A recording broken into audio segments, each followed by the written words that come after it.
Sure, can you explain what a tough test and opportunity, measuring stick, et cetera, that this game is for your team? Yeah, we're super excited for the challenge. We know we got a really good football team coming in all three phases.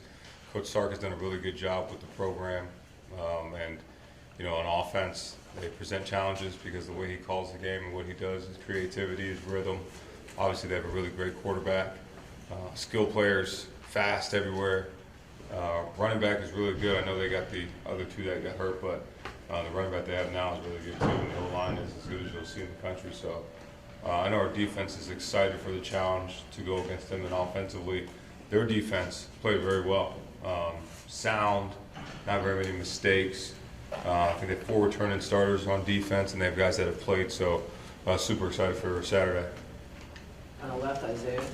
Going back and looking at film from this past game of your team, what do you feel like you learned? It seemed like you did a lot of early substitutions and just different things that maybe we wouldn't see in bigger games. So what kind of did you see from the team? Yeah, you saw guys weren't scared of the big stage. Obviously, a great atmosphere in the big house, but I think players played extremely hard offensively. We got a rhythm at the end of the game. Really felt the line gelling. Got a rhythm of everything going on. I thought offensively they definitely picked it up there. Got things to clean up as we always will, and run game technique, fundamentals. It's the tale of 10 guys, and you got one guy that doesn't do his job, and then the play fails. So we got to continue to get better at that. But we will this week. We're going to put our hard hat on, and we're going to work our tails off this week to have a great week of prep. And I thought defensively they flew around, they were violent, they were physical, had a lot of fun. Big thing there, we got to clean up. We just got to be stable emotionally. We had that one drive where we had a couple of penalties that can go either way, but we can't have them. So for us, we're going to eliminate those and just play our style of football. On the right, Ryan. What do you think people or fans should know about Davis Warren that they might not just watching him on the field? I mean, talk about a fighter. Had leukemia, had cancer. Senior year was canceled because of COVID. Came here as a walk-on. He's been a third-string guy since he's been here, a backup. Every week, the coaches do a test. He'd always do his test. He'd have 100 on his test. He'd always fill it out exactly right. He's always taking notes. He's always doing the right thing. He's the first guy to come in the building and say, "Hey, coach, there's a kid at Mott Children's Hospital that wants to come practice. Can he come?" I'll be like, "Yeah, don't ever ask me that again. Just bring him." He's selfless, a phenomenal teammate. Orgy threw the touchdown, and he's running toward the end zone to celebrate. So he's the ultimate team guy and guy you want as your quarterback. You know you don't like talking about yourself, but given where you played college, have you heard from any former teammates, or do you expect to about this game? Yeah, I mean, I'm just ready to win because we're at Michigan. I'm sure there'll be calls at some point, but that stuff doesn't matter. It's all about us. It's about the Wolverines this weekend. On the right, Noah. Given that you have such a marquee opponent so early in the season, there's a little bit less time to work out those early season kinks. How do you adapt to playing the big games so soon in the season? Yeah, I think it's exciting for our players, for the program, for the fans, everything. You want these type of games. You want these atmospheres. You want these building blocks to help you mold your team and really get where you need to be. So for us, it's just about the preparation this week. We start today. We get the players in today. We're going to make sure we evaluate the film hard. I know a lot of guys came in yesterday to watch it on their own, and they've watched it on their iPads. But for us, it's about the preparation this week, about doing what we can to go win every day. Is it any different from when you play Ohio State in week 12 versus playing Texas in week 2 for preparation? No, the preparation's not any different. You're going to be a different team week 2 than you are week 3. You're going to be a different team week 1 than you are week 2. So for us, it's just about our mindset of it's another big game, and it's a big game because we're in it, and big game because we're in the big house. So super stoked for it. In front here, Dennis. Sure, when you guys scored that last touchdown, was there a thought of going for 2 there, to go 14 instead of kicking the extra point?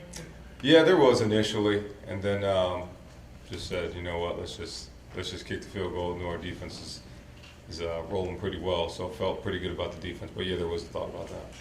How about that final drive? You talked about it. Does it give you guys a boost when you go in today, when you see the 6 out of 7 runs and culminated with a touchdown pass there? That had to feel pretty good. Yeah, it felt good. I think we felt like we were moving the ball. I mean, we had drives of like 10 plays, 9 plays, 9 plays.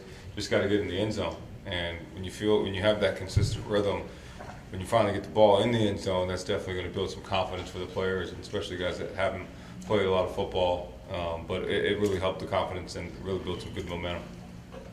On the right, Aaron. Speaking of Davis, it's been 4 or 5 years since he last started the game. How do you think he handled Saturday, just the moment? Yeah, he was great. I mean, eyes weren't too big. He was super calm. He was in the moment, play at a time, so he did great. Anthony. You played a lot of guys at wide receiver on Saturday. Is that a product of what you guys feel like you have depth-wise, or are you looking to pare that down at all? No, we'll definitely play as many guys as we can, keep them fresh and keep them rolling. On the right here, Larry. Texas has a bunch of transfers at wide receiver. What do you see from them as a group? Any of them specifically stand out to you? I mean, they're all fast. They're all playmakers. Bond, we played last year, who's a great playmaker. Short guys are familiar with him, obviously in a different scheme, doing different things, but he's a really good playmaker. They've got a transfer from Oregon State and Houston. The big thing that stands out is their speed, their ability to separate, and I think Sark does a really good job of just putting them in position to showcase their talent. So for us, it's going to be doing everything we can to contain those guys. The back left, Austin. As a play caller, how would you describe a Steve Sarkisian offense, and what are some of the nuances of how he calls a game you could appreciate? Yeah, I mean, he wants to run the football. People see the passing game, but ultimately he wants to run the football and do the things to control the clock and create a rhythm. There's always there's a play and there's a play off of it. So, you're going to see the play action. If there's a play, there's going to be a play action off of it, and be able to help that. But he wants to keep his quarterback in rhythm, keep him in a clean pocket, and make sure that he's doing everything he can be, at his highest skill set. Stand on the left, Chris. How much more do you think the passing game the receivers have to give? It seemed like you guys left some things out there on the field on Saturday. Yeah, there's definitely some route detail things that we can get better at, and if we do that, I think we'll be in a good place. On the right over here, Sean. Sharon, you mentioned some of the details of Warren's story. You make a very, very compelling story. Obviously, you didn't name him the starter because of his story, but how does that story, in your mind, relate to how he relates to the team, runs the huddle, commands the huddle, that sort of thing? Yeah, he's fought as big as adversity as you can fight. So, even throwing an interception, that doesn't compare to what he's been through in life. And for him, he rolls on, he just attacks the next process, doesn't blame, doesn't, point fingers. He's really all about the team and doing whatever he can to help the team win. And the kid is just unbelievable, off the field, on the field. He's in here studying countless hours, doing what he needs to do to be great. But, the players they really grow towards him, and they really have even more after this whole year. On the left, John.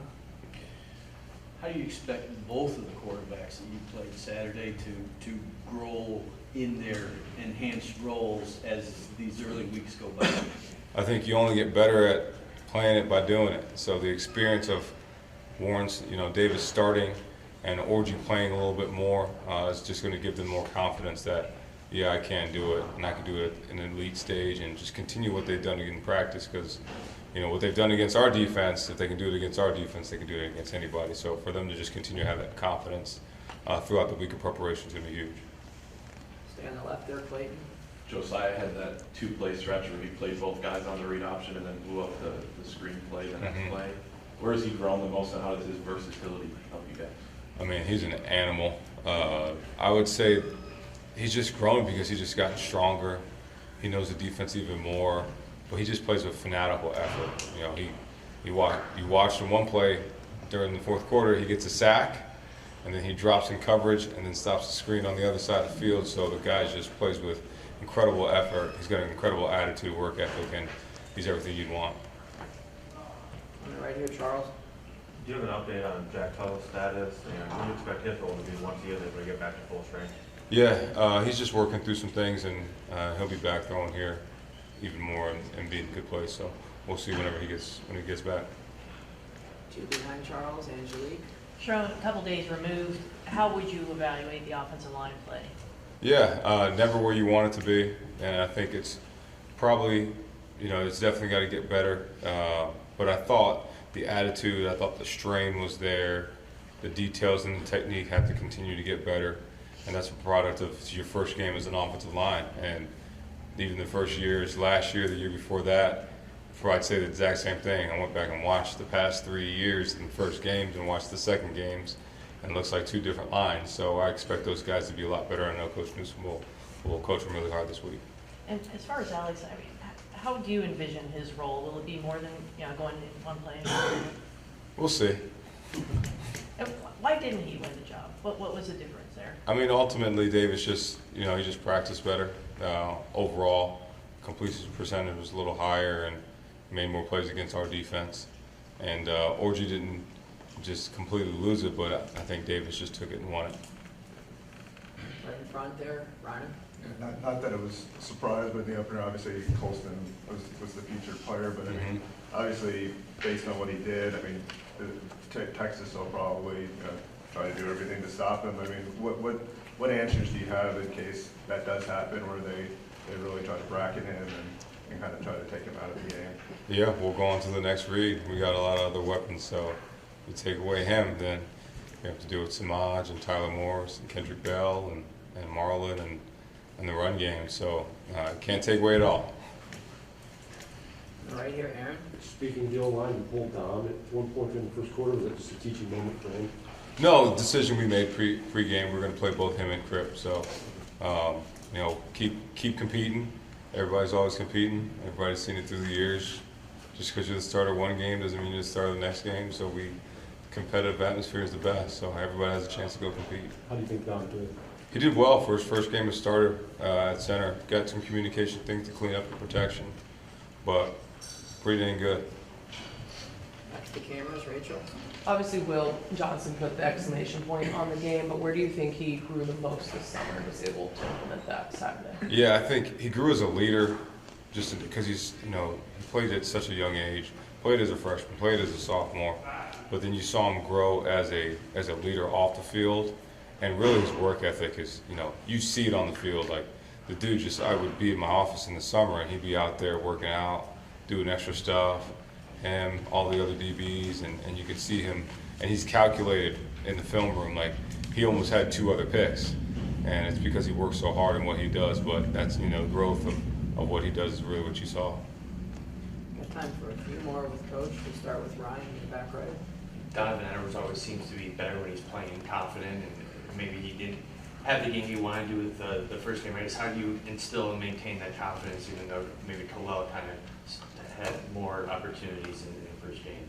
Yeah, I think Donovan had 11, Kalel had 15, and if Donovan doesn't get one of them called back, he's got more yardage. So all those things they'll happen for him. He's a confident kid, and we know he's a really good player, and he showed up in big moments for us, so not worried about his confidence. In front here, Dennis. What makes Mullings so good on the kick return? He did a good job running well, obviously, but Yeah. kick returns, you look at him as a runner, he's more of a guy that's going to run you over. What does he have, that skill set in the return game? Well, one, he's got great vision. First, he catches it really cleanly, and but he's got great vision on how blocks develop, which is kind of like a running back, and runs super hard and physical. Obviously, being 220-something pounds and running that fast makes it an advantage for you. So he's done a really good job in the offseason of developing those skill sets. He always had them, but he's being more consistent with it. And with Donovan, is it something you got to be patient with? He's like close to, we've seen all the big games where he's had all the explosive plays. Do you feel like he's close to? Oh yeah, I mean, there's a couple runs there. It's one person here, one thing there, and those things are close. So we'll get there. Back right, Reiner. Yeah, I mean, Fresno obviously made some headway in the fourth quarter. How did you feel the defense held up stamina-wise? I mean, I think, Kenneth and Mason played over 40 snaps, which I think is more than what they typically played last year. I mean, how did you feel like those guys, especially the defensive line, held up at the Pretty end good. of the game? Pretty good. I mean, they had like 4 rushing yards, so I think the stamina wasn't really an issue. Looks like that's it. All right. Thanks, everyone. Appreciate it. We got players here. Well, just like what we do after a game, we digest it and look at it from every angle. A couple things stood out. Obviously, still Police found a way to win the game. I thought it was competitive. Credit to Florida Atlantic. They pushed us in a lot of different ways. Schematically, physically, had some good players. Contested and came down to the end. And like I said, we finished really, really well. I thought the crowd, again, was awesome. Impacted the thing. Really appreciate everyone's energy in coming out, especially that student section. On our end, definitely looking to clean some things up offensively. I'll start there. It's 11-man football, and we had too many times whether just missed assignment, missed identification, and so we're not IDing the front correctly, and we got too many free hitters in the run game. Got to find ways to be more efficient there. In the pass game, so much is about detail. I did think the protection, for the most part, showed up pretty well. I thought, we had time to make throws. The pocket was clean a lot of the time. Not all, but a lot of it. So I was pleased with that part. And then it comes down to, taking care of the ball in red zone efficiency. We just wasn't where we need to be, and we got to take a step there, and excited about the opportunity to kind of dive in and improve. Defensively, a lot to like. We were on the same page. Communication throughout the game was solid. Thought they played with great effort. Running the ball, tackling for our first game. A lot of good tackling, not a bunch of missed tackles. Guys playing with leverage. It just comes down to we have to be able to finish plays with greater awareness, just smarter the penalty side. And again, it's first games and guys are flying around, but we got to do it at a higher level. I think we gave them 6 free first downs, 9 penalties on defense, it's going to get us beat. Special teams wise, that pin punt changed the game. Eckley gets it down, we cover it really well, gets the ball on the 1, turns into a safety, turns into a great field position, so that was awesome to see. In general, though, I think our coverage can get cleaned up. I think we got exposed. I know we had a long return that we got a penalty on, but we're not in great lanes. We got to clean up our coverage. We can get exposed there, and so that'll be a point of emphasis kind of this week in practice. I've told you guys on the injury side, we're not going to day in and day out be talking about a ton, but we did have a couple of guys go down that'll be longer term injuries. Alante Brown will be, hopeful to maybe November coming back. Khalil Majid, doubtful to come back. Dylan Tatum, at least a couple of months, if not for the year. So those 3 guys, which is a blow. I mean, all 3 of them contributing, playing awesome. Feel really bad for them, but they are longer-term injuries, and always want to just be upfront with that part. Transitioning into game 2 and starting Big Ten play. We're excited about it. Got to go on the road and play a really good opponent. These guys have been multiple bowl games the last few years. They got talent on both sides of the ball. They scored a bunch in week 1. And so Coach Loxley got a bunch of respect. This guy, he knows how to coach football, and that roster's got a lot of good players. And so we've got our work cut out for us coming this Saturday. With that, I'll take some questions. Hey, Jonathan, Ron here. Does it help at all when your game 2 is a Big Ten game on the road? I mean, versus staying at home playing like an FCS opponent, as far as increasing the sense of urgency for that improvement. Right. Yeah. It adds to the challenge. I think it's.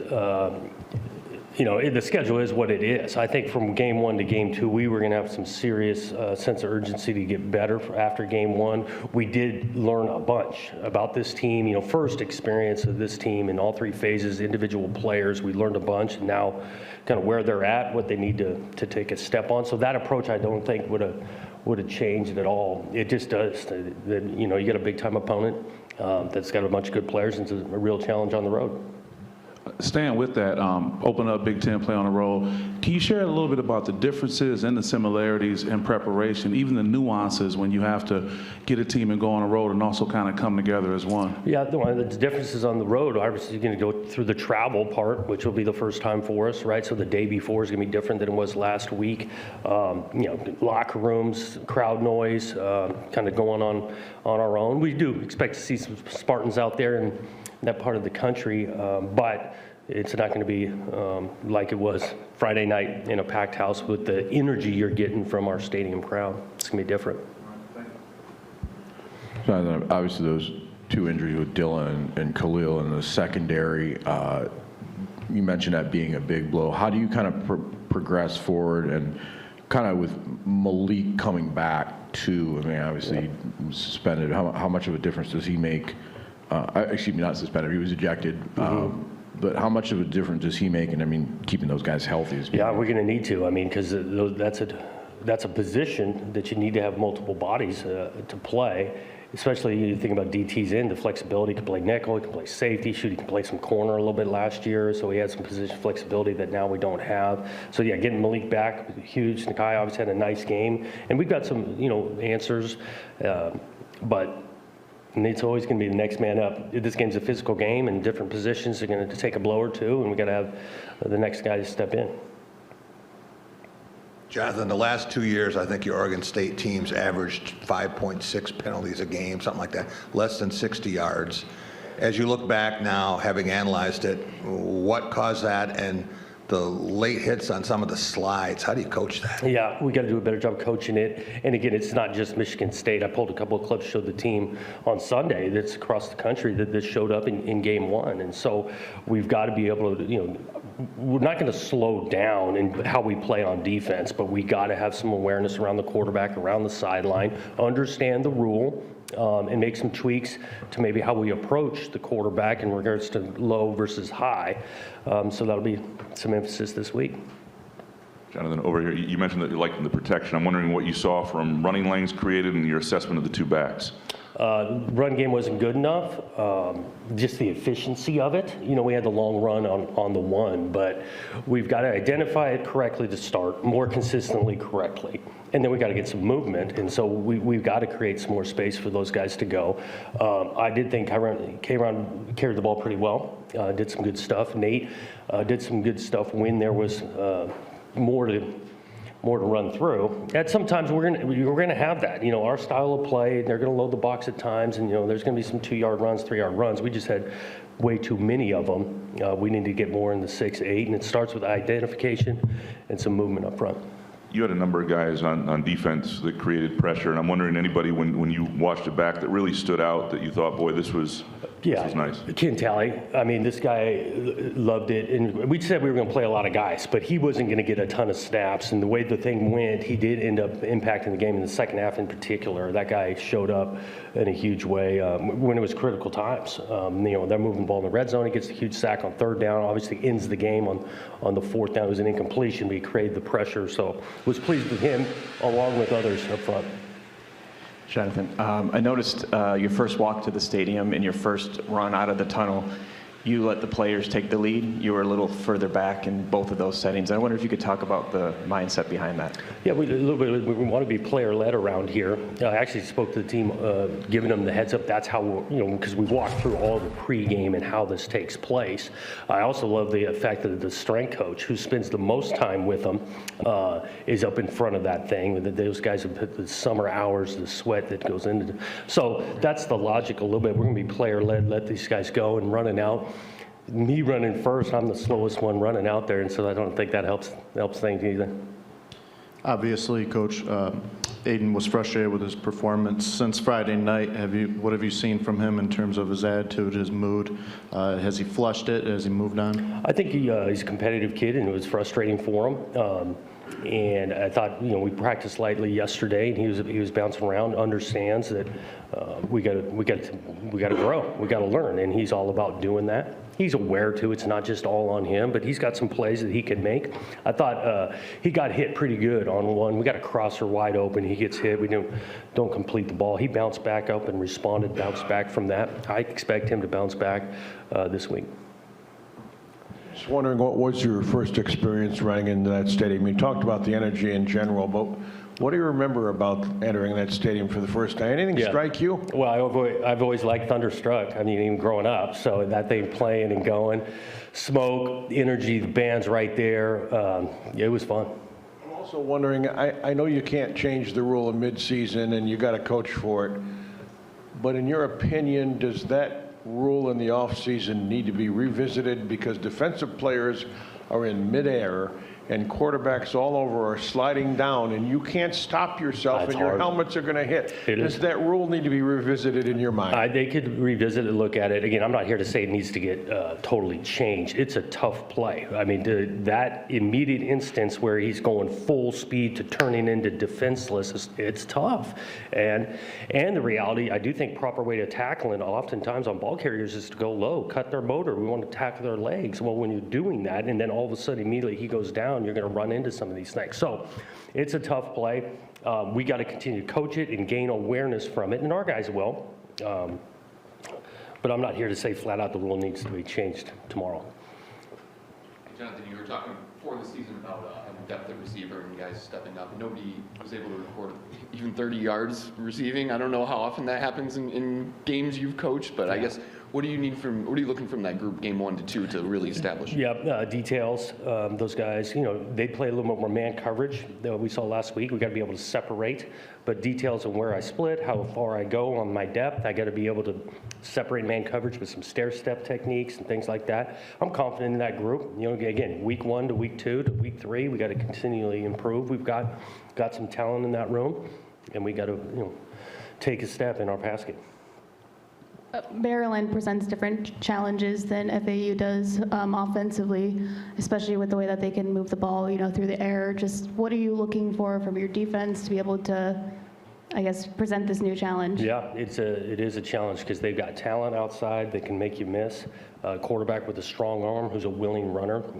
Coach Locke's done it at a high level on that offensive side for a long time. So it's a serious challenge, different than week 1, right? Just in the passing game. Which is, week in and week out of college football, you're going to have some different challenges, but they present a serious one on that side. Getting on the road for the first time, too. I guess, how do you approach it with the guys with the longer extended period here between games and just the impact that you guys need to make right now with a Big Ten game right out of the chute here? Yeah, so you got to be able to start fast. Our routine on the week, whether we're on home or away, doesn't change a ton. We'll be back to our practice starting tomorrow. Those 3 practices will be very similar. Now, we might pump in a little crowd noise for the offense versus the defense like we did when we were playing at home. Our approach on Fridays before we travel, we try to get some work done, meetings-wise and things before we get on the airplane, and then try to get a good night's rest on the routine. Starting Big Ten play, again, our approach can't totally change, and it really won't. Big Ten game or this opponent, that type of thing, we're sticking to a process and looking forward to getting another opportunity. Jonathan, I'm wondering, you talked about Maryland's offense a little bit. They didn't, I don't know if it was a shutout, maybe they allowed one, but just defensively, what did you notice from those guys? They returned a bunch of players that had played last year. I think the veteran defensive front. We got a couple of safeties that can run and make plays, that can transfer at corner. They got some challenges there, and they won handily last week. I think they gave up 7, and so that it's a good outfit. Is it a deal where you have to prepare for both quarterbacks? I know both played. The one got hit though, but is it a deal where this week you just have to be ready for both? Yeah, you got to kind of be ready for both. Again, both of them have skill set to be able to run the ball and do some things. So we're counting on seeing both of them. I was wondering, like your weekly prep. I know you got 3 Friday games this year, but typically your off day, you come back on Saturday game, and you practice Sunday, and then Monday off. I was just wondering just what your thought process is behind that. Is it something you picked up from another? Yeah, I've kind of always liked to, really emphasis on we got to correct and improve, and so just taking the day on Sunday after the game to make an emphasis on getting things fixed right away. I'm a believer in the off day for the player on Monday. Businesses are open, school, they can see a teacher, get a haircut, that kind of thing. Like the full day allowed for the coaches on the game planning side, and so we've been doing that for a while. Just following up a little bit more, I guess, on details of the injuries, upper body, lower body. Can you tell us what they sustained? Yep. So Dylan and Khalid are lower body, and Alante is upper body. Anything else, Coach? All right. Thank you. Thanks. So, like always, appreciate you guys coming out and covering Penn State football.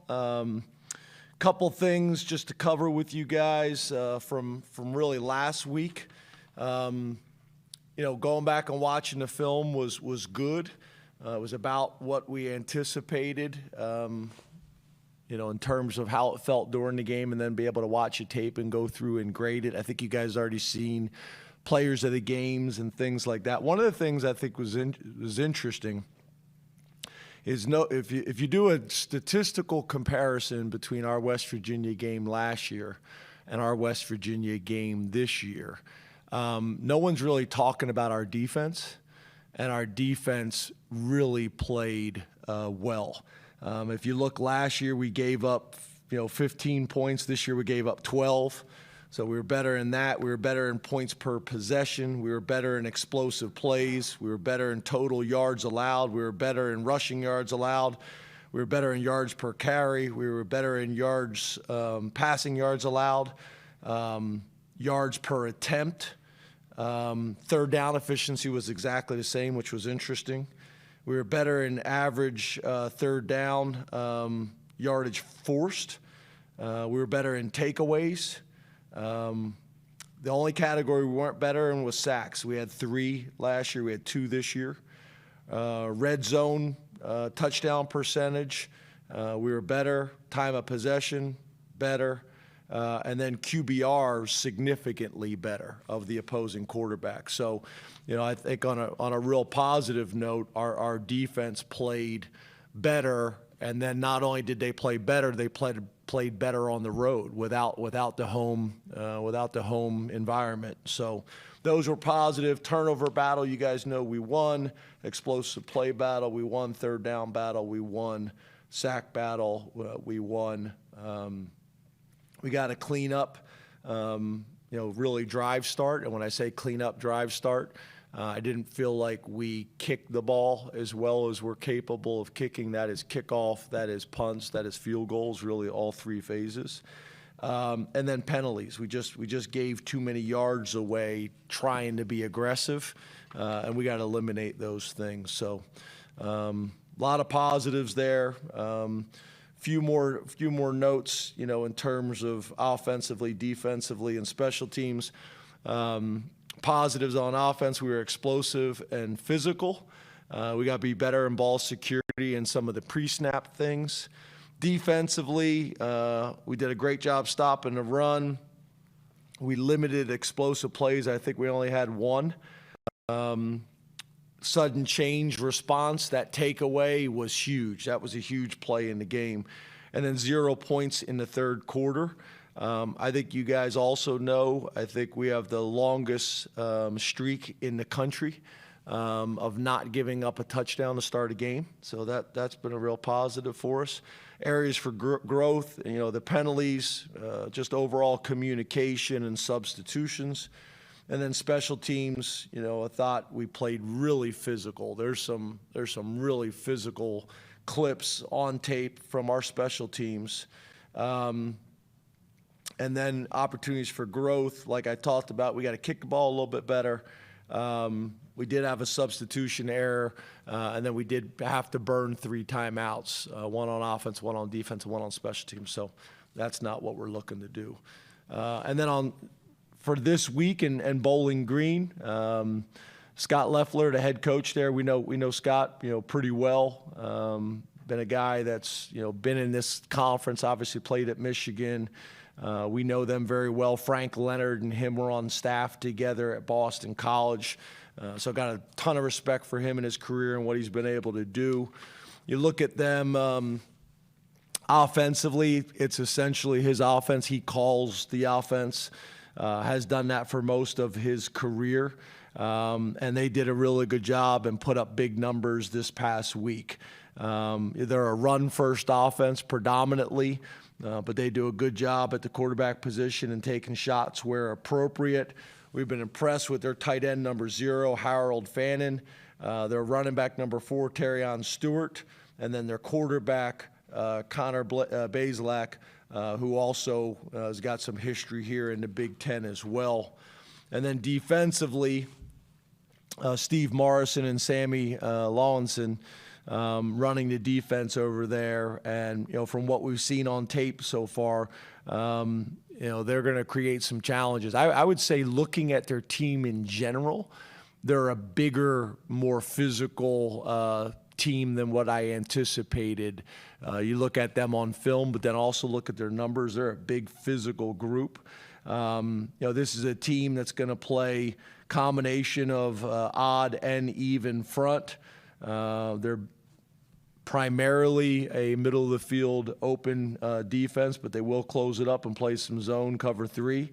And a decent amount of pressure as well. Guys that we've been impressed with is their cornerback number 1, their defensive end number 5, and then their linebacker number 3. Very, very productive players. And then on special teams, Alex Bayer does a nice job for them in coordinating their special teams. Right now, their rankings and statistics are really good. Obviously, they returned the opening kickoff of their game for a touchdown. Their kick returner number 20 and their punter number 41 are guys that we've been impressed with. So still early in the week, kind of figuring out who they are right now, putting the game plans together. Obviously, we do not have practice today. It's a game planning day for us, and the players are in the building watching film on their own. And then Tuesday we'll have practice, and then see you guys out there for a portion of practice. No changes on the depth chart at this time, and no changes to the red, yellow, or green list that you guys are aware of. So open up the questions. Let's go to Rich Scarcella on Zoom, followed by Frank Bodani. Good afternoon, James. How are you? Good. How are you? I'm well, thank you. James, Smith Vilbert is somebody who more or less missed 2 seasons, and I was just wondering, to see him have the impact he did Saturday, and what was going through your mind, and also what do you think kept him going to persevere through everything? Well, I think the first thing I'd say is I think you guys remember me talking about Smith as a guy that no one's really talking about, that I think is going to have a big year for us. And a big part of it is it's understandable, right? He missed essentially 2 years of football. But, you're talking about a guy who was a high-level basketball player when we recruited him. He's 6'6", he's 280 pounds, he can run, he can bend, he's aggressive. And he's mature. You got a mature football player. So, I'm proud of him. He's also a guy that got his degree. He's done it right from that standpoint. And I know he's extremely hungry this year with as much time as he's invested to really help this team as much as he possibly can, to help the defense as much as he can. And obviously also to have a big year for himself and for his family. So, I think you guys are going to continue to be talking about him a lot this year. I think there'll be a lot of conversations about him, on a national scale as well. Those guys are hard to find. Guys that, have a chance to be physical against the run, but can also be disruptive as pass rushers. His length is an issue for people. But I'm really proud of him. I think he's going to have a big year, and I'm glad you asked about him. Let's go to Frank Bodani, followed by Mark Wogenrich.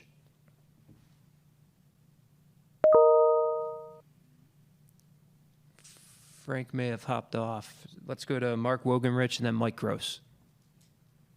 Hey, James, how are you? Good. How are you? Good, thanks. You mentioned specifically a lot about the defense. How did you think Abdul Carter did in his first go-around at that, playing mostly at defensive end?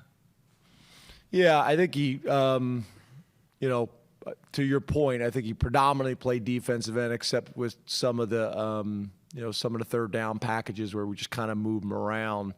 But yeah, I thought he played really well. He was disruptive. We talk all the time in our building about, real football people study more than just statistics. So there's times where, he's taken on 2 blockers, where a couple of them I think could have been called holding, where he's splitting 2 blockers and they're unable to come off on either a linebacker or another defensive lineman, gets the sack or the tackle for the loss. Obviously there's some of the, the pre-snap and the post-snap penalties we got to get cleaned up for sure.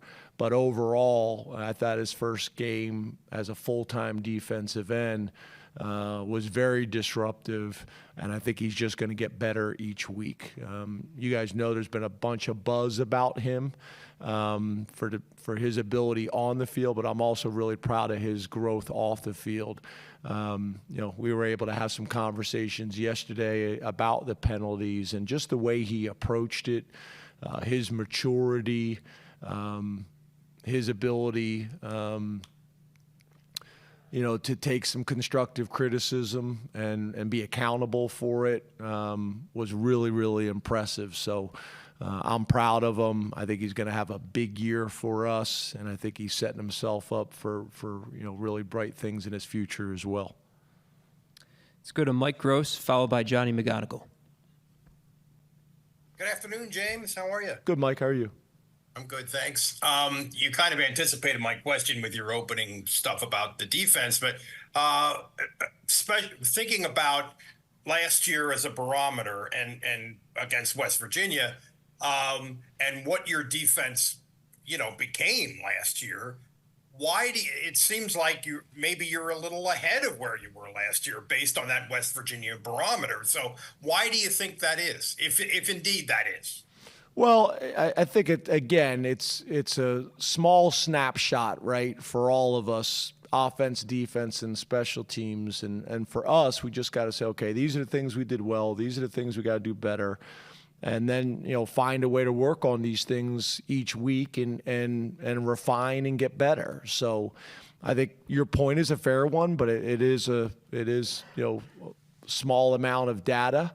But it's a really good starting point because I think West Virginia's offense is going to give people problems. It gave us problems last year, specifically running the ball. We went into that game with a ton of respect for their O-line, with a ton of respect for their quarterback and the two running backs, and we still feel that way. So I think that's probably the biggest thing for me is that's a team that prides himself on running the ball, and they weren't able to be overly productive against us running the ball. And then if you look at the quarterback's QBR last year compared to this year, it was a significant difference. So I think it's a really good starting point. It's a foundation to build on, but we got to build on it and we got to get better. Let's go to Johnny McGonigal, followed by Neil Riddell. Good afternoon, James. How are you? Good. How are you? Good. What was your assessment of Anthony Donko at right tackle? Yeah, we're real high on Anthony. He's such a conscientious young man. He's extremely intelligent, both from a football IQ standpoint, but also, in the classroom. And he's very, very athletic. There's a lot of good signs about his habits early on, as you guys have heard me talk about before he committed to us, before he became, a national recruit. And I think we had 6 camps. He came up to every single camp with his mom and 2 brothers. And that's kind of the approach he's taken. He's just got a workman-like approach and just continues to get better. Played really well in the bowl game, which gave us some excitement about, what his future could be. And then, we thought he went out and played really well in week 1. So, you can't have enough guys that are 6'5" plus and 330 pounds and can move like him.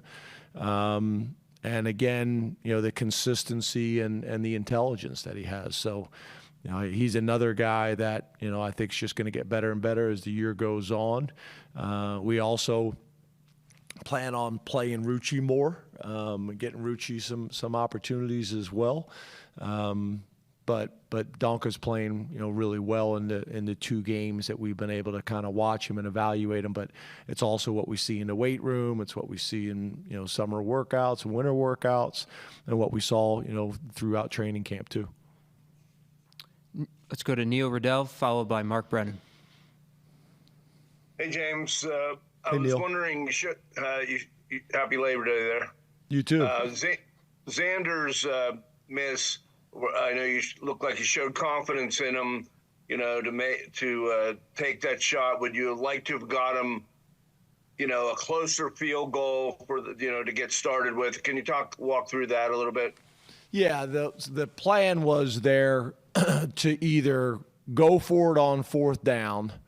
If I remember correctly, I think it was like 3rd and 10 or 3rd and 9 at the time. And we were planning on going for it and trying to get it to 4th and 5 or, a shorter field goal. I think we ran the ball in that situation. I think we ran an option play with Bo, and I don't think we gained a whole lot. So now you're stuck in a tough situation. Do you want to go for it on 4th and 10? Didn't feel like that was the right thing to do. Take a shot at a field goal or sky punt. We had sky punted earlier in the game and kicked it into the end zone, which is like the worst thing you can do in a sky punt situation, because if you do that, then you should have gone for it on 4th down. And obviously we wanted to give him an opportunity to get a field goal and start on the right foot. So not ideal, probably all the way around, offense, and special teams. So yeah, I think your question is a fair one. But yeah, we got a ton of confidence in him based on what he did all training camp and what he did all spring ball, and I know he'll make the next one. Please raise your hand. We'll take a mic to you. We'll start with Mark. You too, Mark. What was your assessment of Julian's play? I think you mentioned it with Abdul. A lot of times some people look at a stat sheet and think, boy, there's no numbers there. But overall, how do you think he played in that game? Yeah, we thought he played really well. There was a couple times where we tried to get the ball to him, but again, based on coverage, it just didn't play out that way. We definitely want to get him more involved in this game early in the game. But I think the most important thing is the things that he could control, he controlled. He blocked really well. He ran really good routes. If you go back and watch the play that we threw the touchdown, Bo threw the touchdown to Tyler Warren, that's because of Julian. Julian, basically it's almost like a 3 vertical scheme where he's got to get to the backside hash, but before going to the backside hash, he attacks the safety in the middle of the field and crosses his face, which occupies the safety and doesn't allow him to slide over and get into the window of where we threw the ball to Tyler Warren. And here he is late in the game, still running, great routes to put us in a position to make big plays. You could say the same thing for the ball that we threw to Trey. He runs a corner route, pulls the safety out of the window, allows Trey to get hit, on the skinny post or seam or however you want to describe it, for the touchdown. So the things that he could control played very, very well. And again, just like we talked about earlier, those are the things we talk about in our building. Those are the things that, for these guys' futures that they watch. Obviously, you'd love stats to go with it, and those will come. We're confident in that. But I thought he played very well. Let's go to Tyler and then John. Hey, James. Hey, Tyler. Bo Prabula and his usage throughout the game, early, often. I'm curious how you would kind of evaluate how it went game one and what you ultimately would like to maximize from that situation moving forward. Yeah, I think it's a real positive for us because although Drew obviously is showing he can make plays with his feet, Bo has that ability, maybe at a little bit different level and a little bit more of a playmaker. So being able to get him on the field and really challenge the defense, and we have a ton of different ways that we're going to be able to do that with both of them on the field or just Bo on the field, and ways that we can take advantage of it in just pure runs, pure passes, and then some of the things that we can do, with Bo in the game as a runner, Bo in the game as a receiver, Bo in the game in a lot of different ways. So, being able to each week add to that package so that the defense can't put you into a package, when he comes on the field. If Drew is on the sideline and Bo comes in, they're able to go to a true wildcat package. And for us, we want to, just like we did last year, try to build as much around this that they can't do that. that they have to, even the throw right, that we just got done talking about to Tyler Warren, that causes some issues now if you just want to put him into a wildcat package mentality. So all those things are really important. We want to be able to use him throughout the game. That I think I mentioned to you guys after the game, that was the approach in the 2-point play to get started right away, to get him involved as early as possible, and we felt good about the concept. But we want to continue to do that, but we also want to make sure, like I already mentioned, that it's not the same things that you're seeing out of him each week. John. Hey, James. Hey, John. We saw Caden Saunders on punt returns, but not on offense. Was that related to the bumps and bruises you said that he had, and how do you think the other receivers stepped up without him playing? Yeah, so we weren't sure if he was going to be able to go, and the plan was as long as the doctors and trainers and Caden felt like he could go, we were only going to use him as the punt returner in the game. On top of that, the way that West Virginia punted the ball, end over end, more of a hang time type of team. We thought it was going to be mainly a fair catch game anyway, so felt like he was able to do that, but we're hoping that we'll have him back, as not just a return man, but also as a, receiver this week as well. And then I think your question about the other wide receivers, again, I thought the group played well. We had some other bumps and bruises as well that I think we're through now. But we'd like to get as many guys involved, because I think, one of the things when you talk about balance, is not really the ability to be 50% run, 50% pass in a game. It's having the ability to run or pass in any given situation, but also like Mike Leach, talked about, balance is also ball distribution. That the defense isn't just concerned about one player that they need to eliminate, that they realize and see through film that there's, 7, 8 guys that can get the ball and can make plays. That's running backs, that's tight ends, that's receivers, and the ball can be distributed across the field, making them defend all 53 and a third and all 120. Thank you guys for being here.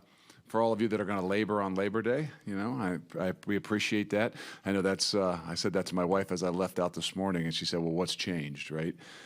Ever since I've been working, I don't know if I call it working, but in football, it's just that time of year. So I appreciate you guys being here. We didn't switch up the dates just, so that you guys could take Labor Day off. So obviously week one, I'd start off by saying I thought it was a great night and a great atmosphere. I thought the students got in there a little quicker. It looked like it was filled up by mid first quarter. I think that was something that was noticeable. I know our guys mentioned something about that as well, and the night was obviously a great night. What we didn't do a good enough job of is getting the ability to get the home field advantage into play. That's on us, right? I think if there's one thing that really kind of stands out to me that we need to do a better job of is taking advantage of what we've got in that atmosphere that we weren't able to kind of get rolling just by the nature of what the game was, right? We get the ball 3 and out. We get the ball for the first time, take it like 15, 16 plays and miss a field goal, and you go in at halftime, it's 10-7, and it's been about an hour and 10 minutes. And you're just kind of curious. It was like an NFL game, right? There were 3 possessions on both sides. 1 punt, I think, in the whole, or 2 punts in the whole first half, and just very unique and different. And then we created a ball game, right? I mean, maybe there was some good things about that, right? There's the new environment there in the stadium that when you play the full game, maybe there's an advantage to that. But it didn't exactly look, I'm sure, like some of you guys, maybe I would have expected it, maybe not exactly the way we expected it, but I think in week one, there's always things that you got to be able to adapt and adjust to. And I would tell you this, that I thought, give them credit, they did a really good job at, finding a way to slow the game down. We didn't do a good enough job at not allowing that to happen, but they also, pretty much came out and different defensive philosophy, and even offensively than a lot of the things that we had prepared for. And So that was a challenge and made it a little bit unique on us. They did a good job at eliminating our ability to make some big plays defensively, and in the whole game, to be honest with you, I think in the whole game, I think they had 3 plays of plus 20 yards, and we had 0 plays of plus 20 yards. And that's just one of them ones that as you continue to watch it over and over again, you just try to figure out how that kind of happens and what as methodical as it is. But when it comes down to it, we knew that the number one thing for the program is we have to be able to win fourth quarters. And, we were challenged in the fourth quarter, that's for sure. And we found a way and played our best ball in the fourth quarter, made some things happen, and really kind of controlled the line of scrimmage. And that's where, that's what we had to do. We just should have done it, I think, a lot earlier. Start with questions here, Mark. Luke, as far as adding Jack Del Rio as a special advisor, can you talk about that addition? What you're hoping he'll bring, and have you ever done anything like this in your career before? No. As the summer hit, I was looking, and there was a few guys out there that I think it's a unique thing. Like it only works if you've got some type of relationship to me, right? To just have people around, to be around. I don't know what that really does. And had some ideas going into the summer, based on good friends of mine that maybe were out, or even other guys that could kind of come in and say, okay, it'd be nice to have somebody in a little bit of a different role. Special advisor to the head coach, but really uniquely to help us with some things, offensively, defensively, a different eye, a different view, but also in this evolving world of what we're going to go into next year when it comes down to this revenue sharing stuff too. And so somebody that can give us some insight on the experiences of what the NFL is like in some of those ways. So there's a lot of different things that I was looking for and didn't find somebody, so it wasn't like we were just going to do it. And then in camp, Jack came to visit and spent 2.5 days with us, and it just, kind of was one of those things that was pretty unique. He was actually open to doing something, and I had been, kind of talking about that. And so our history goes back a little bit that when I was trying to still play down in New Orleans, he was my workout partner for about 8 months as he was getting out of the league, and he was just getting into the NFL as a strength coach. And for like 7 or 8 months, we were workout partners as I rehabbed back and became pretty, somewhat tight there and stayed in contact. And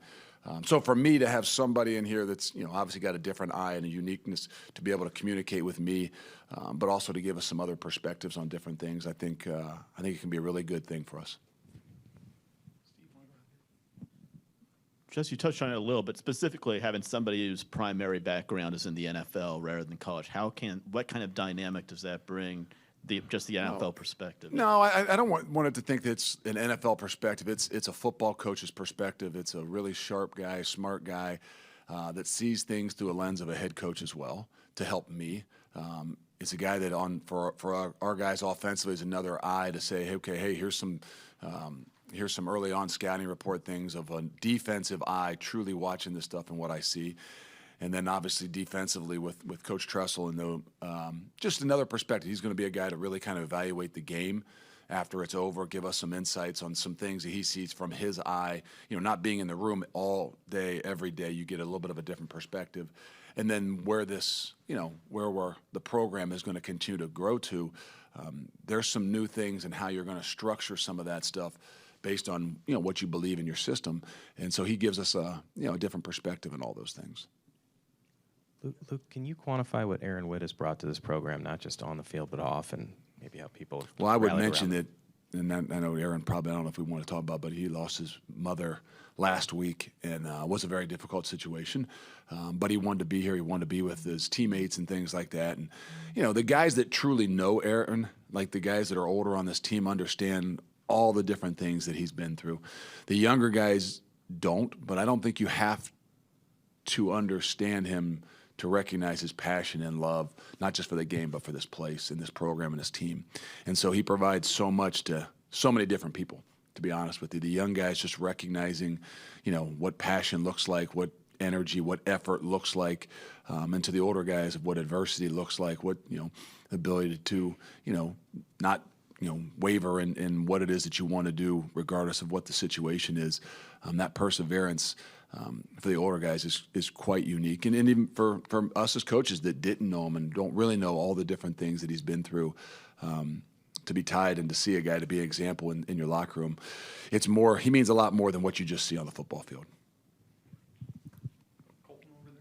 it's kind of a two-part question, but obviously every position has its learning curve. For cornerbacks, in your experience, what's that learning curve when you jump from the high school to the college level? And then how has a guy like Xavier Lucas maybe accelerated his? Well, I think at that position, there's maybe not as many things. I think it comes down to your learning curve initially is, can you do the simple things really well? Meaning, can your ability, play into the factor before all the other, little fundamental things, the knowledge of the game and the different things that you do. That position gives you a better opportunity probably to play at a younger age if your skill set when you walk in matches what it is that you actually need to do on the football field. And I'm not saying everybody's doesn't, but big guys coming in, they can be strong, they can be physical, but there's a different nature to that. Guys, athletes coming in have a better shot if they are, skilled-wise able to do some of the things that, that don't take a whole lot of, development, right? I mean, natural abilities and his ability to run and cover, it does that. So the good news is we've got some depth in that room. The good news is he's got some really great guys to learn from and battle with.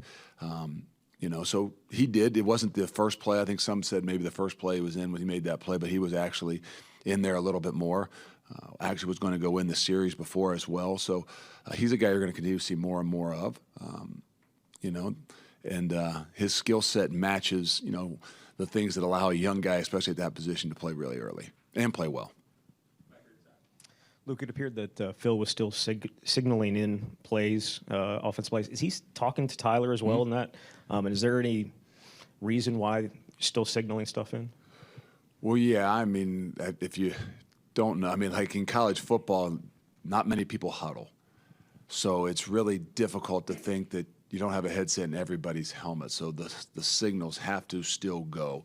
There's things that he tells Tyler that he can now signal to the wideouts on adjustments, but we even said that going into the summer. Like, I don't know how offenses, unless they huddle, are really going to use the microphone, right? It's more of a check or some reminders and things like that. We still signal defensively because in a hurry-up situation, you can't get it to everybody. It's not, the NFL huddles. So I think that, trying to figure out how those things can work and be the most efficient to you, but it doesn't help you in those hurry-up. I asked every NFL coach that I knew, hey, how do you use it? And they said, well, we don't want to rely upon it because in any tempo situation or any 2-minute situation, we can't use it. So we have to make sure we're efficient in doing the things that we do and the ability to signal. So it's there. We use it for different things, but unless we're, in a methodical, slow-down huddle situation, it's probably not going to be something that could be, echoed across. Normally at these things, I stand up here and we're picked to win the league. It's just usually how it's been. I have been picked next to last twice, which we're picked 17th out of an 18-team league, and I get it. The 2 times we were picked next to last, in 2022, we won the conference championship. And in 2017, we inherited an 8-45 team and won 8 in a row and played JMU the last game of the year for the conference championship. Now, I'm not into making predictions. That's just a historical fact. Okay? So I know you guys have been waiting for me to say something crazy. That wasn't quite crazy. Not quite crazy, maybe a little crazy though.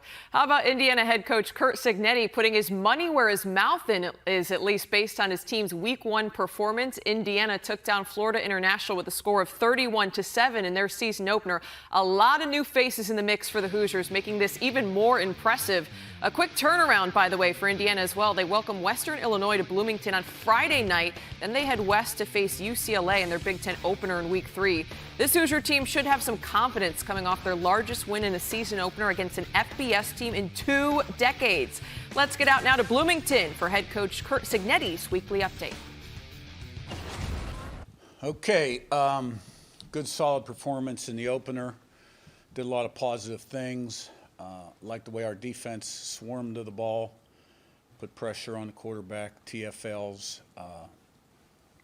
Offensively strung together 4 straight drives that averaged 75 yards, 11-plus plays, 3 straight touchdowns, and then a field goal. We hit that halfback pass, which we normally do in practice, and we're looking at 4 TDs, but had a couple clunker drives there at the end of the third quarter, fourth quarter offensively.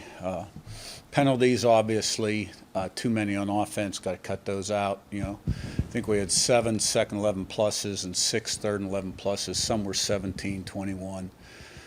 So things that we can teach on tape, obviously, all correctable. Last drive of the second quarter, crucial missed assignment on 3rd and 5. We should have that play nailed dead. Guy didn't do what he was supposed to do, but like the way we came out. So we didn't finish the second half the way we want to finish the second half. That's always a point of emphasis. But we did start the third quarter by stopping them and driving down the field, and we ended up kicking a field goal. Should have scored a touchdown. So special teams was solid, and I thought the effort was good. And we're excited to play again Friday. You talk about the defense, but just how encouraging is it to see so many different guys getting involved in that disruptiveness?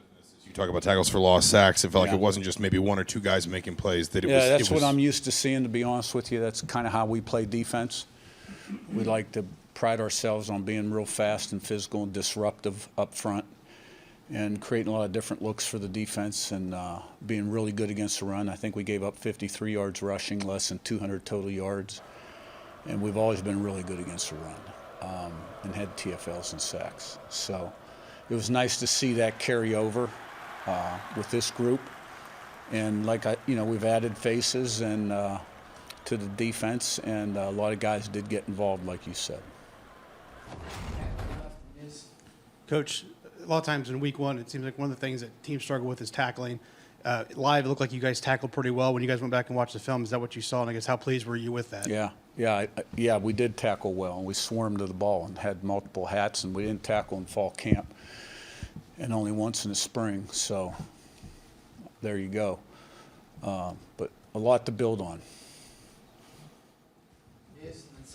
Yeah, Kurt, I mean, you mentioned bringing a lot of new guys in on defense. 2 returners. I wanted to ask you about Josh Sanguinetti and Isaiah Jones. What did they do to earn your trust? Josh obviously had a starting role, but Isaiah only played in 4 career games, kind of in the rotation at linebacker. What have they done to kind of stand out for you and earn those roles? Well, I think everybody on this team is sort of starts with a clean slate and evaluated daily, in season, out season. But once we start practice, particularly fall camp, day in, day out practice, and who earns the right to be on the field. Those guys have done well and earned that right, and we need them to play well throughout the whole season. Yeah, Kurt, as the game was coming down the wire in the fourth quarter, up by 3 scores, the clock was winding down. It seemed like you were still, airing the ball out a little bit and went for it on 4th down there. Do you kind of view situations like that in non-conference as like live practice reps almost? And I guess how do you balance that against like injury risk? Yeah, we were still in attack mode because at that point we weren't really satisfied with how we had played since really our last touchdown drive. Even the one we went down, kicked the field goal, we weren't pleased that we had to settle for a field goal. So, and there were some missed opportunities out there, and some of them, sometimes we got behind the sticks because of penalties, and so we wanted to keep attacking. Kurt, it's the first time it's been relevant to ask you about this, but what are your thoughts about playing college football on Friday nights? Here in Indiana, high school football is a big deal. All 3 of the local schools are playing at home here in Bloomington.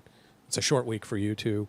What are your thoughts on playing college football on Fridays? I've played Thursday, I've played Friday, I've played Saturday. So we just get ready to play them when we're asked to play them. Yeah, you mentioned the number of looks that you all can throw. I want to say you guys had a lot of role-flexible players. I want to say I saw Mikhail working inside, outside. Josh and Sean kind of felt like they could kind of play low, play high. When you guys are in that process of trying to scheme and plan, how important is it having those role-flexible players? It's real important, and Bryant does a great job along with the defensive staff of creating different packages and week to week based on teams' tendencies, what they think puts us in the best position to be successful. So,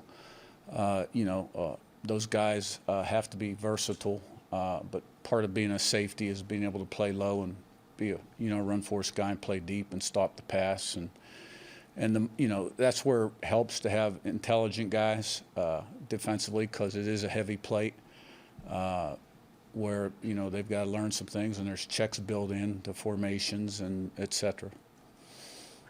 Zach beating the Jet. Coach, your longest passing play on Saturday was 30 yards, and that was kind of a broken play. It was a lot of checkdowns, screens, RPO type stuff. Was that a byproduct of the opponent? Is that something you guys are looking to do, get the ball in rhythm? No, we should have had 2 post touchdowns. The one we hit Cooper on the deep cross probably should have gone to the post. He's open. We didn't throw it.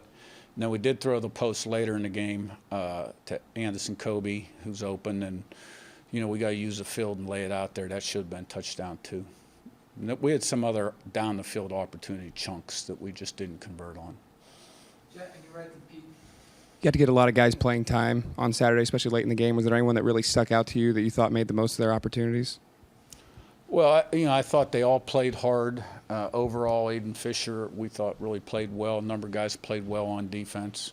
I liked the way the running backs ran the ball on offense, and Carter Smith played well up front. Zach Horton did a good job. I liked the way we kicked off. McCormick, I thought, was excellent on kickoffs. So we got some young guys in there at the end. Landino saw some action, and Hardy saw some action at linebacker. And that was, good to see. So continue to try to build some depth.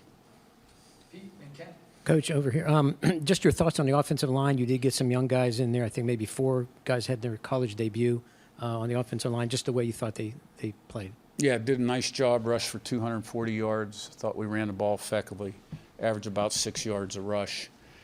And pass pro, we had a couple issues, but nothing that's not correctable there. So, we're not real deep there on the offensive line. We can go probably 6 deep with veteran guys, 7. So we've got to keep progressing. Yeah, a veteran in Donovan McCulley, who's played a lot of football but only got to play a half in the opener. How frustrating is that you weren't able to see him out more in game action? And just how does it hurt him to not be able to get those game reps in this new system? Well, I don't get frustrated when a guy gets hurt because it's next man up, and I don't have time to think about that. We got him in there, and he was playing fast, doing a nice job, and took a hit and, was ruled out. And so he'll be anxious to get back, and I'll be anxious to get him back. I was curious, what's kind of your process of reviewing the game with the quarterbacks, and how did you feel like Curtis, what do you feel like he took away from that game, and Right. what do you take away from that too? Yeah, well, I always come in early and look at ODK, and then when we come in as a staff Sunday morning, the offensive staff will watch it together, defensive staff will watch teams together. I may cut out a few plays I watch with the defense. This past week I didn't. But in terms of the quarterback coach and Tino will coach, tonight Curtis will review the tape with Tino, and that's how we did it. And I thought he did a nice job. He made some plays when he was under pressure, getting out of the pocket, and made a throw or 2, and threw the ball fairly well. He missed a couple reads, but I thought it was good first time out for him. Kurt, you talked about the 80 penalty yards you guys had. In this week of prep, just what goes into correcting that? Well, now you can teach it off tape and the consequence of having a holding penalty and how it puts you behind the chains. And we've got to get better with our hand placement. We've got to get our hands inside. They can't be outside. So, it's always a concern going into the first game. We don't have officials at every practice like some people do. So you harp on it during fall camp, but sometimes it takes a consequence to get the result. Second row right in this. Yeah, Kurt, just liking to spread the ball around, but also getting production from your running backs. What what goes into the offensive game plan? Is there anything specific that you guys really wanted to kind of nail in this first week? Well, I mean, every week, we're going to put our best run game plan together based on the opponent, what we're seeing schematically. And then we've always tried to play 3 backs, keep them fresh. And I thought Elijah Green did a nice job because Kalon Black, ham was a little tight. So we held him precautionary after he ran down on kickoff, and I think had 1 carry. And I thought all those guys did a nice job. Yeah, I mean, follow up on Donovan. Do you anticipate him being available for this week, or at least did he avoid something serious like long term? I think we'll have him back soon. Right now, I'd say it's more day to day. All right, thanks, Coach. Thank you. All right, good morning, everybody. Thanks for being here. I just want to start by just giving our best wishes and thoughts and prayers to Max Johnson as he continues to recover from his injury. I know we've reached out to him, and I know he's going through some hard times right now, and so just want to extend our thoughts and prayers to his family and the Tar Heel family as Max continues to heal. So hope for a really speedy recovery for him. I know that's really unfortunate for him. So, disappointing that we lost the game. Simple as that. It was a really good football game when you look at an opener. You took it at two teams that are pretty equal, even when you go to the stat sheet, pretty equal in terms of how that game went.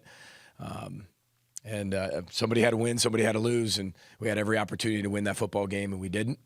And they took advantage, and we didn't. So very simple when you kind of go back and look at it. Obviously, when you go back and look at it, you got to dissect it, what we have to really get better at, where we have to take the next right step. Team was eager to do that, which I'm really proud of them for that, and look forward to responding this week. So with that, open it for questions. PJ, it looked like there was one pass over 20 yards. It was the DPI to Daniel Jackson on the last drive of the fourth quarter. How did you look at kind of the deep passing game, and where do you want to take steps in that? Well, you got to be able to hold up in protection too. I mean, Jeff Collins. I don't know if you've studied Jeff Collins at all.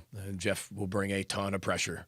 So by the time you get to your third or fourth step, you better get that ball out of your hand. And we called. There were 30 passes, I think, that we actually called. When you look at the actual total play, so technically 50-50. Max had to take off and run with some. It's got to be able to set up well, got to be able to have the right defense. There's times where we do have some people that are running down the field and we just don't hold up in protection, or they got one more guy free than we do to block. So and those are things you obviously want to do, but it's not every time. You're just, this isn't backyard football. You're just like throw the bomb. We got to be able to hold protection. You got to be able to have it in the right call. You got to, with the right defenses. And, they did a really good job in a lot of different areas too. But, we did throw the ball down the field a few times, which, in that, I think we only had 55 plays, something like that. You only had 4 plays in the third quarter.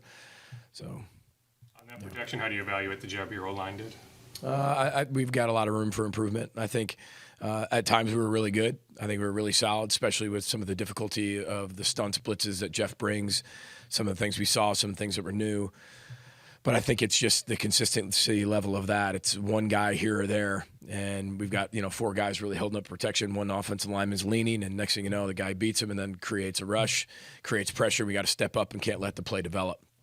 I thought when we were able to do that, that we were able to do that. We were able to throw it after the first quarter, after we settled down. I think we were able to do that really well. And the last 2 drives, I thought, show that. You talked after the game about uncharacteristic things on offense, defense, and special teams. Now that you've had some time to look at the tape, why do you think it was that way? Well, I think part of it's just football. I really do. I mean, we don't get called for that many penalties and that crucial in some situations. I mean, it wasn't the penalty. It was in the crucial piece of what happened with that. We recover a fumble inside the 10. We got defensive holding down the field. That's a huge flip in the play. They score 7 points on that. We probably score a touchdown on that. That's a 14-point swing. So those are some of the things that when I said that are uncharacteristic, that's what it is. Even in the last, we run the ball to the 18-yard line, different field goal at that situation. At the very end of the game, we get a holding call, uncharacteristic for our guy to do that in that particular situation with that type of leverage lost. So those are the things I meant.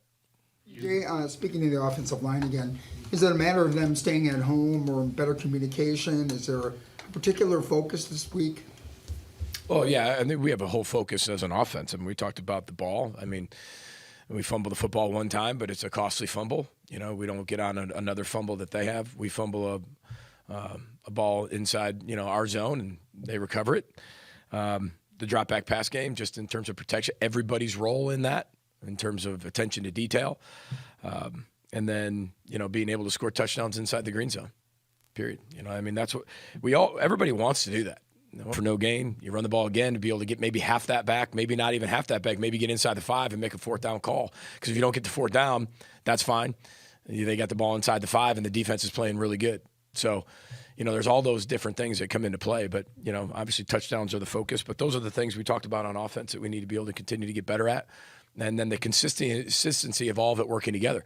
Let's not forget, this is a really good North Carolina team. I mean, this team's going to compete for the ACC title. I think we're a really good football team. And kicking off week 1, I mean, those are the games that you kind of go into and, you find out a lot about your team in the middle of the game. And then when you look after the game, because you're playing a really good opponent, that's almost like looking in a mirror. And somebody's going to win that football game. Going into that, I don't get to tell all of you this, but in my mind, first 1 to 20 was going to win that game. You look at the defenses, you look at the familiarities with each other, playing each other last year, a lot of guys returning. They like to run the football. We like to be able to run the football, but, I mean, we attempted 30 passes. We had 50-some plays. I mean, that's close to 50-50 as you can get, for us. And, I thought it was we just had some really key mistakes and critical situations, and I know our guys are eager to get those changed. And with all that, you still got a chance at the very end in the final second to win the game. What did the film tell you about your team's tackling? I thought there was some really good tackles. I thought there was some tackles that were, not exactly up to expectation. So yesterday at practice, went right back to the tackling circuit. And I think it's one thing to you can scrimmage. We don't scrimmage all the way up to you go play. You have a few scrimmages throughout training camp. You do everything you can to keep your guys healthy and keep them up when you're not scrimmaging. But I think there's a difference when you go out and play an opponent like North Carolina with one of the best backs in the country, who's, kind of reminds me of Muhammad Ibrahim, maybe a little bit, obviously faster and things like that. But the way you hit him, he continues to go forward. And it doesn't matter if Cody Lindenberg was hitting him or Aiden Gooseby was hitting him, he was moving forward. And so we just got to be able to run our feet on contact. And I thought we tackled really well in some areas, and then other areas we didn't tackle so well. But I love the effort of the way we played and the fearlessness we played with the tackling. I think that was impressive for me, is to watch our guys, how they flew around. I mean, that was if you were down on that field, that was a violent football game on both sides. I mean, that was a very physical football game. And, probably both teams woke up probably feeling that the next morning. But that was a very, very physical game for week 1. What did you learn about Brosmer in that last drive specifically, and what can he build on from there? Yeah, I mean, he's so talented. And I think after he settled down, I think everybody kind of saw what he can do. Everybody's got to be able to help him out. We all got to be able to help each other out. But I thought, a little inconsistent early. But once he settled down and got comfortable, I thought he looked like what we've seen all the time in training camp. And he's a competitor, even when you see him go get those first downs. Unfortunately, we had one fumble. He'll learn from that. But, he's a competitor. So I don't know if I necessarily learned a ton, except verified exactly what he is and who he is. And now we just got to be better. PJ, you saw Corey, what Mark he was able to put on this defense this week. Obviously, a lot of pressure packages, a lot of DBs coming. How did you feel like things got when you guys brought pressure? Yeah, I think that when we talked, earlier, you kind of asked me what I thought. I said the multitude of what we can actually do, the variety of that we have for everything that we can do on defense. I think that's what you saw on Thursday. As we can do a lot with different people. We have a lot of different packages. We played a lot of players. When you look from top to bottom, you look at the participation report. We played more guys in probably a week 1 than we've played. We're talking about Power 4 or whatever you want to call it, football. Where it's really close games against really good opponents. We played a ton of guys, and I think that gives us the versatility on defense that we're looking for. As we continue to move forward, we're going to continue to be multiple and even more versatile and hopefully just keep people guessing as we go forward. But I thought they played incredibly hard. on the other side, Jeff Collins and what he does and the pressure packages he has and he brings and the confusion he can create on defense, it was interesting because we knew each other, but the defense side of the ball was both new on both sides. And I think it took took our teams a little bit to get used to that. And it took either a mistake or here or there to kind of get people going, and then everybody got in the flow of the game. But I like where we are on the defense side of the ball with what we're doing and how we're doing it. We just have to do it better. I mean, I thought we played incredibly hard, exceptionally well. We break contain on one of the quarterback's runs, and they score on that drive. We drop a coverage. We leave one of our receivers, and, they get that huge play going in to take the lead. So, I mean, there's things you can always do better. Randy brought up the tackling. I mean, we can tackle better. But those are things you find out. Every single team, 67 of the 134, are either really excited today or they're really upset today. And again, don't get me wrong, some played in Ireland a week ago. I get all that. But, there's 67 fan bases that are upset right now. There's 67 head coaches that are scratching their head going, okay, man, you're 0-1, and some are 1-0. And that's college football. What you have to be able to do is understand that it's a one-game season. And that's all it was one game against an opponent that was very similar to us. And I thought our guys competed their tail ends off. They played so darn hard. And it's just, it's unfortunate how it played out. But I told you, first one to 20 was going to be able to win that football game. We missed a really short field goal early. We missed one at the end. That would have ended up being 23 points. But, that's football. You can analyze it and look back on it, and that's what you do. We do the same thing all the media does. We do it in a very different way. But we all look back at what we could do differently and how one thing affected another thing. And you take it, squeeze all the juice from the orange, learn, and then you move on to the next week. Anything you can pinpoint on those 2 missed field goals? I thought he hit the first one incredibly clean. I mean, that thing almost went over the near upright. Coach Ligashevsky talked a little bit about him, just some technique things with his foot, things like that. But I have 100% confidence in Drew. You all know how much confidence. I mean, 3 years ago, I put him at Iowa with it was a 58, 59-yarder or something like that at Iowa. I've always believed in him, and I always will believe in him. I think he's one of the best kickers in the country. There's not one NFL kicker, right? Well, I can't say that. There's not a lot of NFL kickers who go 100% every single year. There are missed field goals. Unfortunately, it came at some really tough times for us in the game, especially the last one. But he responded really well. He was devastated after the game, as you can imagine, because they put so much into it. I mean, we're like any other team. You put so much into it. But it wasn't that kick that lost us the game. There were so many other things that made us lose that football game, from offense, defense, special teams.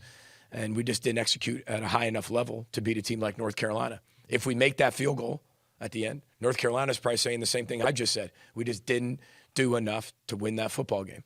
And the margin for error is really small. That situation where you can't wait to get him back out there again. Kind of like when the reliever has a bad outing, the manager wants him back on the mound as fast as possible. I love that you brought that up, because that was my message to him in the locker room afterwards. The whole team was like, let's just ask him if they'll go play one more time. Let's just see if they'll reset it. 60 on the clock. We'll count it for another game. Let's do it again. Because that's what I wanted. That's how I felt after the game. I really like this football team. I think if you spent time around this football team, you know what I'm talking about. I love how they compete. I love how they play. I love how they go about their business. I love how connected they are. We're really talented in a lot of positions. But when you're walking into that first game, as a lot of teams saw this week, and you look in a mirror and you see a team very similar to you, that's really exciting. But at the end of the game, somebody's got to win, somebody's got to lose. And you're going to learn from it a lot. And I think our guys are going to learn a ton from it. But we would have loved to go back out on that field. And that's the thing about football. You got to wait 10 more days to go back on that field. And they talk about that's the agony of defeat. That's what it is, because you got to wait a whole nother week, 10 days. If you lose your last game, you got to wait a whole year to go back on the field. Very different than the game of baseball, where you can just move on to the next day and get it right the next day, where football is a little bit different that way. So, but I know they're ready. Their mindset has been tremendous after that, and I know they want to get back on the field. Tones a kicker in particular. Yeah, I just talked in the team realm because he fits within the team. So I know they all wanted to get back on the field, and I know he would too. we came out of practice yesterday, and he's the first one out there. So that's what you expect from Dragan. And he had a great day yesterday. And he's had great days. I mean, you look at him, and it's unfortunate, but happens. And we got to be able to learn from it and move on. I know he will. PG, on Thursday you talked about how you don't believe the biggest growth in a team comes between game 1 and game 2. Why is that part of your philosophy? Well, because if you're always growing, right, then how is there the largest growth? I've watched teams grow up the most after game 6 to game 7. The light bulb went on and they got it. I remember when I was at Western Michigan, I think we were 1-3 or 1-4, and we're down 20 at halftime against Ball State. But the improvement in that game was very different from the first game to the second game. Very different. I just think that every week gives you different data and gives you more data.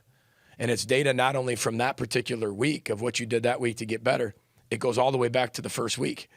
So when you're in week 9, yeah, you should be better and work on being better from what the data told you in your last game in week 8 to where you want to be in week 9. But it's also a culmination of those first 7 games before that 8th game was played. That's what I've always believed. I believed every week you should be able to change your best. I do believe this, that in week 1, you find out a lot about your team more than you knew the whole offseason because it's actual proof. I mean, that's the only data we have in a game is against North Carolina right now. That's it.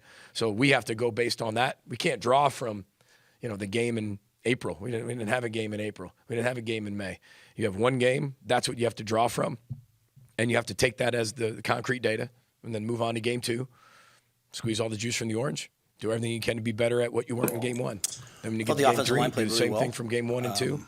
And your last game that you really can see is game 2. Up was just a miscommunication. That's what I've always believed that, just even as a player. And that's what I was taught growing up. I thought they played really well. I thought the tight ends played really well in the run game. Cleared here in the next week or two. Is there a decision in your mind? D-line, I thought our D-line played well. Still have to improve our 4-man rush. I'm going to say that'll, until it's elite. Well, the good thing about your question is I don't make any of those decisions. We played a lot of 3 down. So I don't decide whether our player plays and when he comes back and is he 60% in playing. I mean, our guys get cleared. And when they get cleared by the medical staff, training staff, then they're ready to play. Part of many games in your career where you've been able to get that many kids into a game. What can that do? Just you play them as much as you can play them. Yeah, it's always one of my goals. Darius is one of our best football players. Everyone who can play plays. When he's ready and he's healthy, he'll be on the football field. I think every game, we look to be 1-0. It builds a sense of. And I think that's what's always been really good about our program. Hey, I can do this. It doesn't matter who we play. They get in there and they're like, oh, it's about us first of all. I'm much and then you're looking to be 1-0. Or it rewards guys for their effort, and I think it shows a team that cares about each other when, like Carter Nelson caught that first naked, and the timing was a little off. Really, that ball usually goes to Jamal, but Carter got out a little quickly. And then if you watch the play, Jamal just sprints and turns up and blocks someone for Carter. And then he goes over and kind of celebrates with him. And it was like, as I said to the team, it's so much easier in my job when I can show what it looks like to be a great teammate. So when the guys at halftime made a decision to come out and play really well early on and get those other guys in, and I don't know that I've ever done it with 5 minutes left in the third quarter, put all the 2s in, but I thought it was really important for the development of our team that a lot of those guys get a chance to play. When you have a guy, you have a chance to put Heinrich in. He's a starting caliber quarterback, right? So you saw, it was an 87-yard drive that he led. So, but yeah, anyway, it was really good to get everyone in. And I think most years we've been able to do that, just weren't able really to do it last year, but hopefully we'll do it again at some point. You got to Shedeur a lot last year, but he showed his toughness. What stands out to you about him as a quarterback and what you got to deal with this week? Well, he's got a big-time arm. He can use all 53 1/3 yards of the field, right? He can throw the ball from sideline to sideline. He's got a great feel for the pocket. He moves in the pocket. He can hurt you with his feet, but he slides in the pocket to find guys that are open. He's got excellent weapons around him. They ran the ball well this past game. And he's courageous and tough. He's an elite competitor. You're probably facing 2 of the first 5 guys drafted in the draft this week, so he'll certainly be up there. What are your impressions? When you look at that receiver room for Colorado, what are you feeling for that? They've got great players. They're fast, athletic, explosive. To me, 5 is a difference maker. Obviously, 12, Travis is playing both ways, which is amazing. But to me, 5, dominates the middle of the field. And they brought in, 10 from FAU who, had a ton of catches, and he's excellent. And 14 has a bunch of catches. So You have a quarterback who can make all the throws. So they can spread you out, open up the run game, utilize the receivers in the RPO game. So when you try to pressure, they always have answers. And they've got guys who can, everyone thinks of speed is running this way. These guys can run across the field and run away from man coverage. So, they're excellent players. Obviously, both teams' rosters are kind of different from last year's game, but how much can you look at film from last year and translate it to this week? Well, they have 2 new coordinators. So, it's a different offense and a different defense, So we spent a lot of the summer watching the Bengals defense and, just watching, Coach Livingston, where he's come from. And obviously Coach Shermer's been doing this for a long time, a guy that I respect a lot and know. So, you can go back to last year and see, some of the players and what they do, but I don't think there's any secrets here about what they're capable of. They've got dynamic playmakers. They've rebuilt the offensive line. They're big, they're physical, and defensively, they play man coverage. They pressured a bunch in the second half, to slow down North Dakota State, and they play really, really hard. Warren Sapp's their D-line coach. They play really hard up front, so they fly around. So they've got really good players, and they've got a really well thought out scheme and well coached team. I know that you had a chance to watch Dylan on tape. How do you feel like he played fully on Saturday, and how prepared do you think he is for the big moment on this Saturday? I think Dylan played really well. I thought he played a complete game. Thought he did a good job in the run game. Thought he did a good job in the checks game. I thought there were a couple communication things just in general, whether it was, the headset kind of being hard to hear, whether it was, checks getting out to the receivers or the right check. There was a couple of small things, but not much. I thought he was clean in the pocket, protected the football, and still showed a level of aggressiveness that we want. So gave his guys a chance. Like I said, 8 seconds left, we took a shot at the end zone, and we want to try to go make those plays. So I thought he did a really nice job. In terms of this weekend, kind of the basis of our program is we don't treat any game differently than another. In terms of our preparation, if you prepare more this week than you did last week, then what were you doing last week?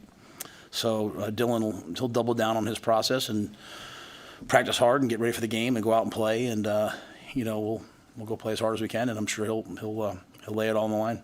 What have you found about, now that you've seen it in a game setting, the helmet communications, and of course you have an advantage of being at home because it's not as loud, but what kind of a factor can that crowd noise be potentially in a game when they're trying to communicate? Yeah, the crowd noise is a real. I think even as I watch college football, you see a lot of guys that are putting their hands over their ears. College games just have a tendency to be a lot louder than a lot of NFL games. NFL stadiums are 65,000. There's some college games could be 85, 90, 105,000 people, right? It's metal stadiums, built differently, reverberating, less skyboxes. It's just night and day. Like I said, I had to switch my headset. I had to go from the single to the double just to have a chance. Plus it's the first time being used. You go out and test them, then you bring in all the TV trucks and Wi-Fi and all the stuff that everyone uses, and it starts to mess with the frequencies. So, now hopefully this week it'll be a little cleaner, but it was loud. I think the one great thing is it lets our fans know that they have an impact. The very first, I think, third down, the opponent last week false started. So that's a traditional way. But, I think on the TV copy, Allison Williams did a nice job where she was listening to their headset and showing, they were actually coaching the plays, like where to throw it. They weren't making checks for them. They were going in motion saying, hey, throw it, hand it. They were coaching the game for them. We're not doing that. And that's great what they're doing. I'm saying in general, how loud we can be in a stadium really impacts the game. So it's not just, hey, third down, try to make them jump off sides anymore. Now it's like make it really hard for them to hear the play calls and the checks, because it was hard for us at times. So in theory, if you go fast enough, they can coach you all the way up to the snap. Yeah, so when the Rams drafted Jared Goff, you can go up to 15 seconds, right? There were a lot of people said, like they would basically get on the line, and instead of looking at the sideline holding it up, like Coach McVay, I'm calling him Sean like I know him, Coach McVay would help him make the checks right up until 15 seconds. So it was their way of kind of getting in the right play. Now people, as they learn, they're doing that. They hold their defense till 15, and then they make their check. But there's a lot of things you could do. Like you could say, hey, throw it over here. Hey, it's man, go here. So we're not really doing that. We're given the same parameters. Like hey, like last week it was, hey, if they're a big zero blitz team. Hey, if it's zero now, don't be afraid to go to this. hey, if you get this, go. If you get 0, go to this, and then we put it on Dylan to see it. But yeah, you certainly could do that. So that's why, again, I'm gonna say it again. I thought our crowd was awesome. I'm not saying that so like, hey, they come back next week. I'm saying that like, hey, the louder we can be every week, it's really important because. Coach, I think Coach Saban on game day was talking about the difference. If you can't go on the clap and you have to start doing the hand signal and look to the side, the D-line gets an amazing jump. Like all these things matter, which is why, years when, however many home games you have in other stadiums really matters, right? Like, some teams in college football that'll play 3 home games in a non-alternate site. We'll play 5. That's, when you go to a place that's loud, it's hard. Hey, Matt, Colorado and Nebraska kind of similarly situated as far as trying to bring their programs back to where they were maybe years ago. What do you think of the notion of this as kind of being a measuring stick game just for both? I mean, if you're looking at it from, I guess, the outside perspective. Yeah, I don't think that way. This is our second game, so we're going to try to make an improvement from last week. I thought the guys handled last week great. I think every day is a measuring stick for us in our program. Like every day we're trying to see where we are, and so, we'll play the game, and we'll come in on Sunday, whatever the result is, and we'll get better, for week 3. So that's literally all I can say. I mean, we are as day by day right now as we've ever been in a program. I was talking to a Colorado media member who referred to the game as a clash of cultures. Programs because they operate differently. Do you see it anything like that? Not at all. I think they're a competitive culture. They go recruit and get the best players they can get. They do well in school. They don't get in trouble off the field, and they compete. I respect it with what they do. What were your impressions just of the Colorado-Nebraska rivalry, kind of going through one the first time, just between the two fan bases, how much the game means? Oh yeah, my wife and I, we went skiing this year in Beaver Creek, and just we were kind of sent the kids up, and we met some friends, and we were sitting down like hanging out, and this young lady walked up to me and she said, are you Coach Rule from the Huskers? And I was like, I thought I was a Husker fan. I said, yeah. And she said something to me I can't repeat it out loud. And her boyfriend was like, oh, sorry, Coach. I was like, nah, hey, this is what's great about college football, right? We love rivalries. We love all of that. And so this is a long-established rivalry. And I think it's great for the game. I think it's great for us. It's great for our university. People all across the country are going to tune in this week to see this football game, and they'll see our fan base. They'll see the class with which we play. They'll see 2 great teams compete. They'll see our campus. You have enough games like this, and admissions starts, applications start to go up, and admissions start to go up, and good things start to happen. Watching the game last week, look, that's happened at Colorado. So I think the rivalry's great. And yes, as we went through this process, as I was showing my family Nebraska, I was showing them, those games. Like, you get on YouTube, and the algorithm starts sending those things. And we were watching all these old games, and so it was a great rivalry that I grew up on, and it's a lot of those rivalries are dead now. So it's great to play it. It's like when you do motivate a team, you've thought about motivational speeches over the years. How do you choose to motivate your players, and how often do you use the negative stimulus, like people don't believe in you or things like that? I think I don't really know that I psychologically think about it. It's really more like I try to speak from my heart and try to talk about where we are. But I mean, like we played them last year and we fumbled the ball 5 times. So like, what speech mattered? Like, I have an idea. Like, don't turn the ball over, or make a better decision here, right? Like, at the end of the day, it was something as simple as snap timing on motion, right? And then the world says, like, well, why are you guys motioning so much? No, why don't we just motion the way we do in practice in the game? So I'm an incrementalist. I don't look at these major things. I just look at like, hey, we've got to. So like, I looked at the game like yesterday. I told the team, everyone says, control the controllables. We said, right? I say, correct the correctables. Like, what are the things that needed corrected? We didn't tackle great in this Bass game. We took bad angles. We gave up a big play again. We had several different issues, and so like we have to correct those things. So I just look at this as like a really good football test for 2 teams.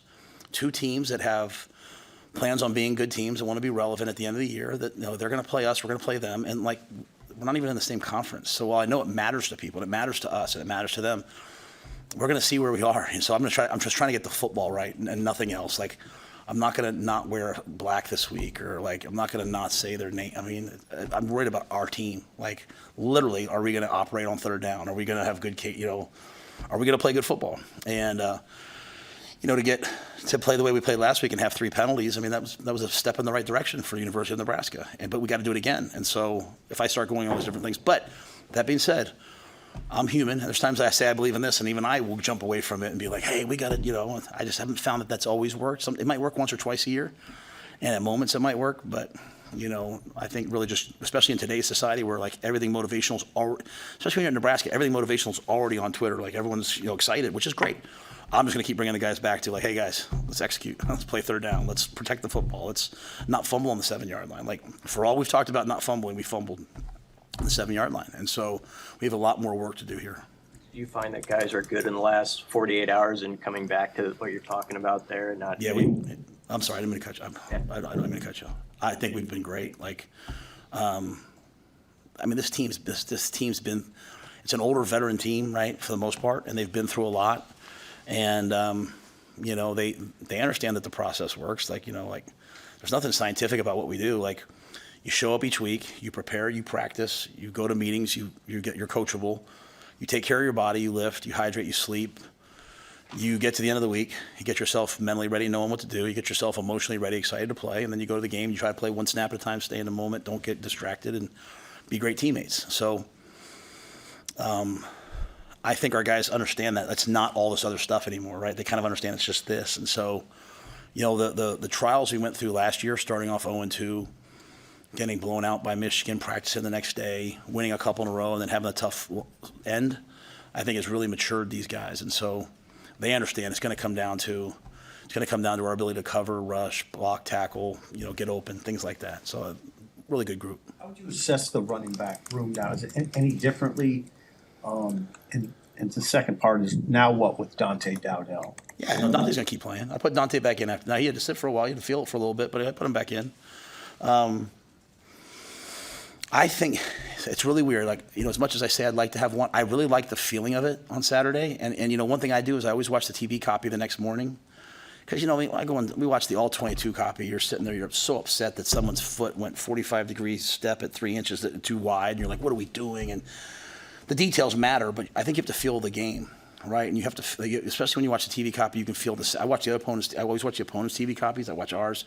You can hear the game, hear how it sounds. If you're hitting people, if you're running to the ball, if you're striking, if you're, you can hear your cadences. Well, I liked the way it felt that like it was really hot out there, and thank goodness we were on the cooler sideline, and they were going fast, and we were getting 3 and outs, and they were staying on the field a lot. So to be able to keep putting different backs in there that were fresh.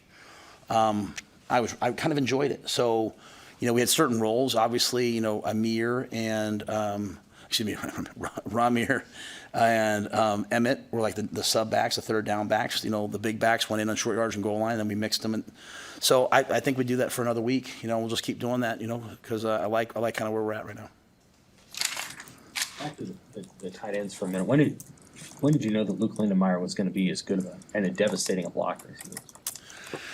I think it wasn't in the first spring that I was here. I think it was really like middle of the year last year.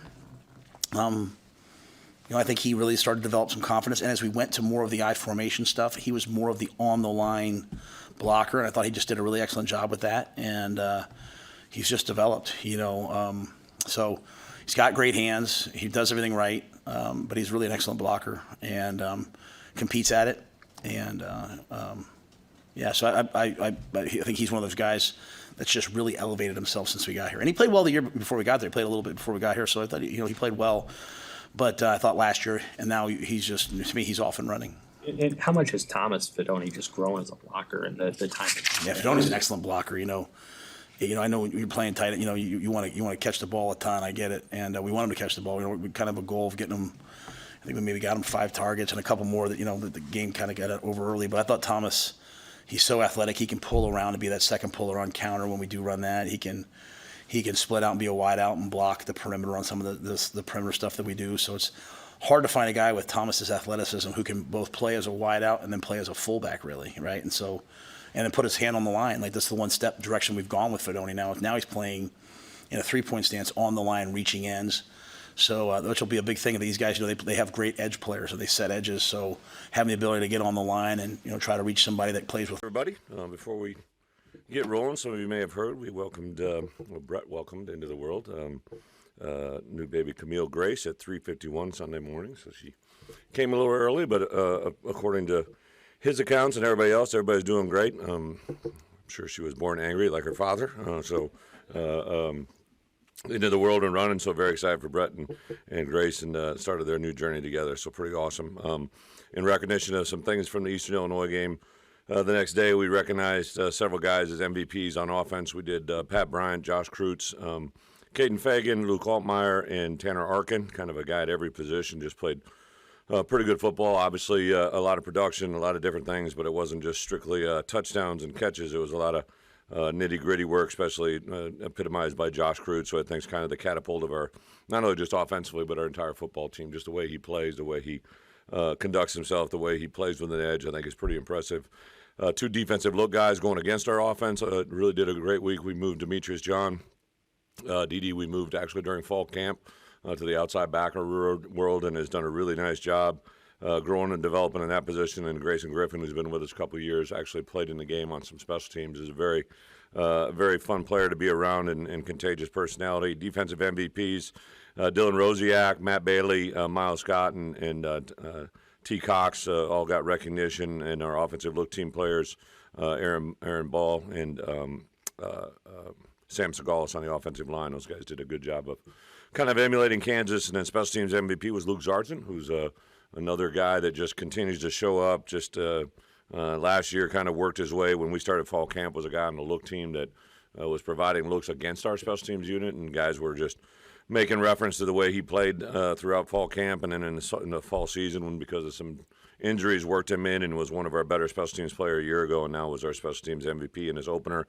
Not only did a great job of role playing, but when we did have the one mishap with a fumbled punt, he was there to recover it, kind of Johnny on the spot, really impressive. And our special teams look guy, T.J. Griffin. So just a lot of really good things in retrospect. I talked after the game about 8 new starters, a number of guys getting their first opportunities, but had 11 guys catch balls, which is a really high number. All of those were from Luke except for one. Goda got one from Donovan at the end. To get Donovan that work on the back end was really, really good. Just a lot of really, in my opinion, some opportunities to do things in the fourth quarter, especially. I really wanted to go into that game, and we obviously, like every game, expect to have success. You just don't know how sometimes those are going to play out. And I think the way that game got away from us, I told our coaches at halftime, "Hey, stay with our starters. Let's get through." I wanted to prepare for a second half game, right? And don't get that many opportunities during fall camp anymore. The rules have changed now, where we only get 2 fall scrimmages to kind of work our guys, and obviously that isn't against other competitions. So to take it full advantage of that Eastern Illinois game, told our coaches to stay with the lineups through the third quarter, and we'll kind of at the end of the third, depending how things play out, we'll phase some guys out. But we were able to get a number of guys in and play almost the entire fourth quarter. I always love to get guys more reps, but thought overall that was a really big opportunity for us. A couple of house cleaning items before we jump in. Our guys are involved. Again, a couple guys getting some national recognition for their community service outside of football. On Wednesday afternoon, our guys are going to, my wife and I partnered with a pretty big group of our players that took the initiative to have their own internal drive to raise some cash and opportunities. I bought 150 backpacks, and those will be distributed to a number of schools throughout the community on Wednesday. Basically, all the players, almost every player in our program contributed and raised that pool of money up pretty high because I vowed that I would match it. So that was me taking advantage of as well. So we were able to give our guys 150 backpacks and some gift cards inside that I know will be provided to the community. And those guys were tenfold excited and opportunity to be a part of that. So you'll see a little bit more of that. That'll get some social media coverage on Wednesday afternoon. And other than that, we started school. I always worry that first week of school for me as a football coach, there's just so many moving dynamics. You got kids today in the world they're living in that, deal with a lot of issues that I think are unprecedented, from social media to even in the academic world now. The classes have been a little bit more restricted, so to find classes that work with our guys, there's never class conflicts at the University of Illinois because football always yields to the academic world. So to kind of find a way to get all of our guys at practice at one time universally is a little bit of work in progress. And then last week, because it was a Thursday game, we practiced on a Monday. We never practiced on a Monday, but it was also the first Monday of school, so there was just all these moving parts. I thought our guys handled that and channeled it, and then to get ready to play a Thursday night game, every other person on the week, it's Thursday for us. It was game night. It was a Saturday night. We kind of started on the Friday before. That was our first Sunday, and we worked our way through the week. Obviously, we'll have one coming up against Nebraska. That's a Friday night game again, so that one's a little bit different because it's a road game. So thought our guys just handled and methodically worked their way through that to get where we are. So Kansas is obviously a very talented football team, top 20 ranking for a reason. People talking about them being a playoff team, and you can definitely see that. Before they even played a snap this year, they're very well coached, very dynamic players offensively, defensively. Like us, they lost some players to the NFL, but have replaced them and also continue to build the roster that they already currently had. I think their football team and program really channels through their quarterback. When he's been able to be in the lineup, they obviously have a record that is pretty special.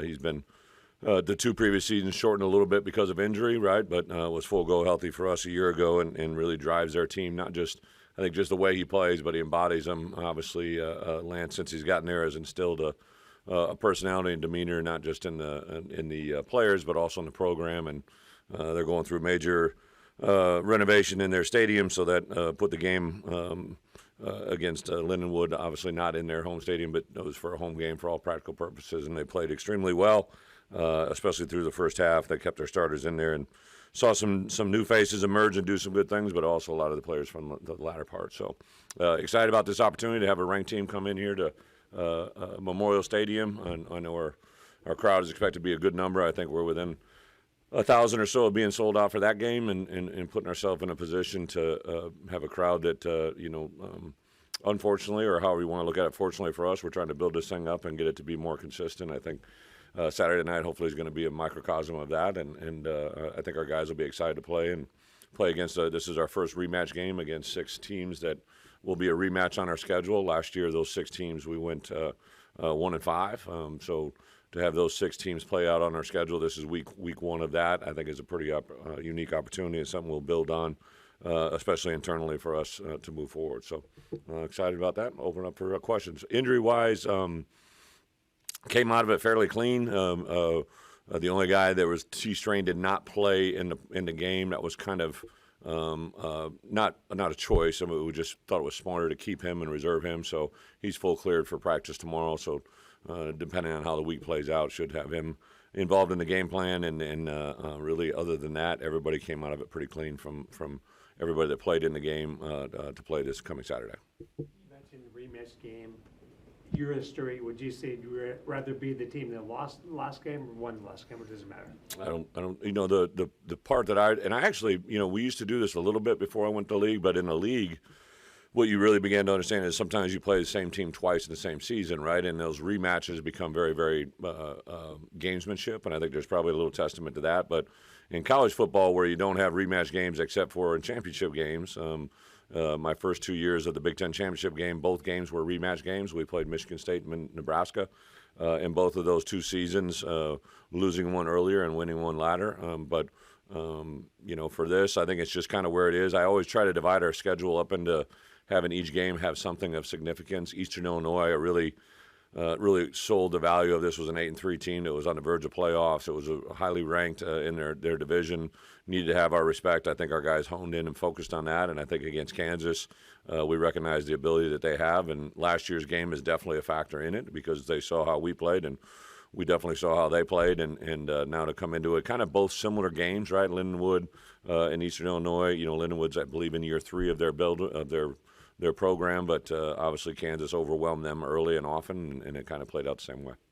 Talking about those rematches, I know what stood out about last year for you. I mean, Aaron talked about how that opened his eyes as a coordinator. Like, as a staff, like, what stood out about that matchup last year? Well, first, I'd been at Kansas State for 2 years, and in that time played KU at KU. That was the last time I was there, and it just made immediately when you drove into that scene that night, like I knew when they asked us to move to a Friday night, I wasn't really a big fan of it. But the powers that be got involved, and we moved, and I knew that was kind of playing into their hands. They were going to hype it up and sell it, and saw a very active, loud crowd, and obviously they jumped on us. And I did like the way our guys responded. Obviously, we didn't come out on top, but there was some fight, some resiliency. And last year, what I think happened in front of us was there was a bunch of guys that expected to have success like they had in the year prior, right? And it didn't come so easily. So I think that was a good awakening. Aaron, I can see that as a coordinator. That was the first live environment. Obviously Toledo was here, and they were a good football team, but it was here in our stadium and had success. So to go through that, and they definitely attacked us in certain ways that were game plan, scheme oriented. And I think to have that awakening as a coordinator is a big time learning moment. On Thursday night, but what specifically does having a skill set diversity in your running back room allow you guys to do so well? Yeah, well, twofold. We started with Aiden Lawfrey because we thought during fall camp he was a guy that had a lot of consistency, big play, breakaway mentality. I really kind of thought I had said earlier in the week if there was going to be a bingo card on Aiden Lawfrey as starting tailback and Mac Rosetich as our starting returner, two kind of Central Illinois kids that probably I think when their career is wrapping up here that people will say these were two very under-recruited, valued recruits coming out of high school that are going to be really good players and potentially NFL type guys. And Mac was probably a hair of a chinny chin away from breaking that first one. I think a punter got him, which we've definitely beat him up on. And on the flip side, Aiden, he was really down to one guy that got him there on that first play that went 9. But I just think Aiden brings a skill set that's kind of unique to that room. I would say Caden is the typical what you guys see is what you get, right? And how it plays out. I do think he has an exceptional burst, right? That toss crack that went on a big play there out of his first big run was really kind of vintage Caden in my opinion. And Josh, unfortunately, because of the way it kind of played out, we were getting ready to roll him in there quite a bit in the fourth quarter, but then I also didn't want to put him in there when we had a backup line in there. I wanted those other running backs. Jordan hadn't gotten a lot of reps. I wanted to see what Khalil could do. So Josh probably didn't get to showcase his abilities, but I think he will in the future. So I think Josh is kind of a hybrid of the two. And then Jordan Anderson is probably another typical big bruiser type back, but I tell you, Khalil Valentine is a special player. He's got a lot of different values. Nothing really gets big for him. Now he looks like a 10th grader in there. Like if you get him without he's kind of got that smile and that grin, just kind of a demeanor. But he is a very focused, very serious, very determined young man, and I think he'll help us this fall. You mentioned after Thursday's game that there wasn't much you could say in the moment you look back and say, wish we hadn't done that. Yeah. Did you nitpick it a little more over the weekend? Oh, well, I think as coaches for sure, right? Like you know, what I was referencing to there was just like, calls, situational football. We had an end of half series, but it wasn't end of half pressure. Like last night, one of the biggest changes for me this weekend, I'm sure you guys went through it, is I had to cheer for USC, Oregon, and all these other teams that you traditionally you're like, oh my gosh, they're in the Big Ten, right? So to see USC have success last night and over the course of the weekend to watch those other teams, but I thought that drive at the end of half for USC last night was like that was the signature mark of a really poised quarterback and a play caller that knew what they were doing in that moment. And until you have that moment, you can't really show it, right? But that's even though we were able to have an end of half drive in the Eastern Illinois game, it wasn't maybe probably to the extent of what we're probably going to see possibly this weekend or in the future. So to have the value of the game being in stress and in check, that part is a part that you got to try to prepare him for more than anything. Dimitri's I don't think he was dressed.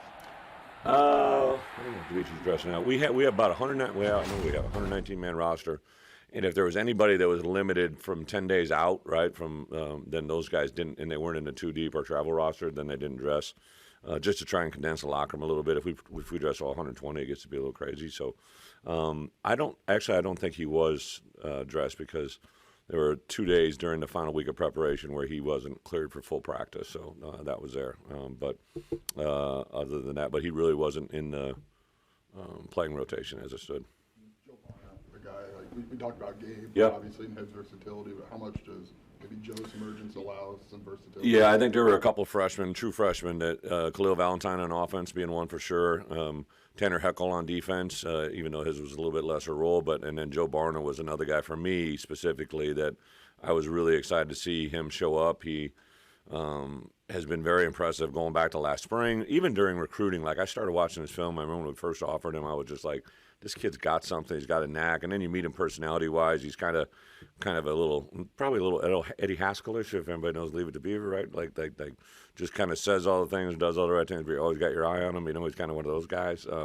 But that's kind of how he plays, right? He just shows up. He makes a lot of really good, smart football plays. He's extremely strong, very athletic. I thought kind of what we saw on Saturday is kind of what we've seen at practice, and I'm excited to see him continue to grow, because I think as we get into our packages, he could have a value there that's pretty good. Yeah, excited to be full-fledged into Duke week. Guys came back in the facility yesterday, reviewed Miami of Ohio, returned yesterday evening for brief install at Duke and a walkthrough. Getting into a short week. Just completed a great Monday practice, which for us in terms of our routine felt very much like a Tuesday practice for our guys. Really proud of where our guys are at. I think there's a level of humility, ownership, excitement. Excited about the outcome from Saturday, but also a group that is humble and knows that we have a ton of work to do in all three phases of our game.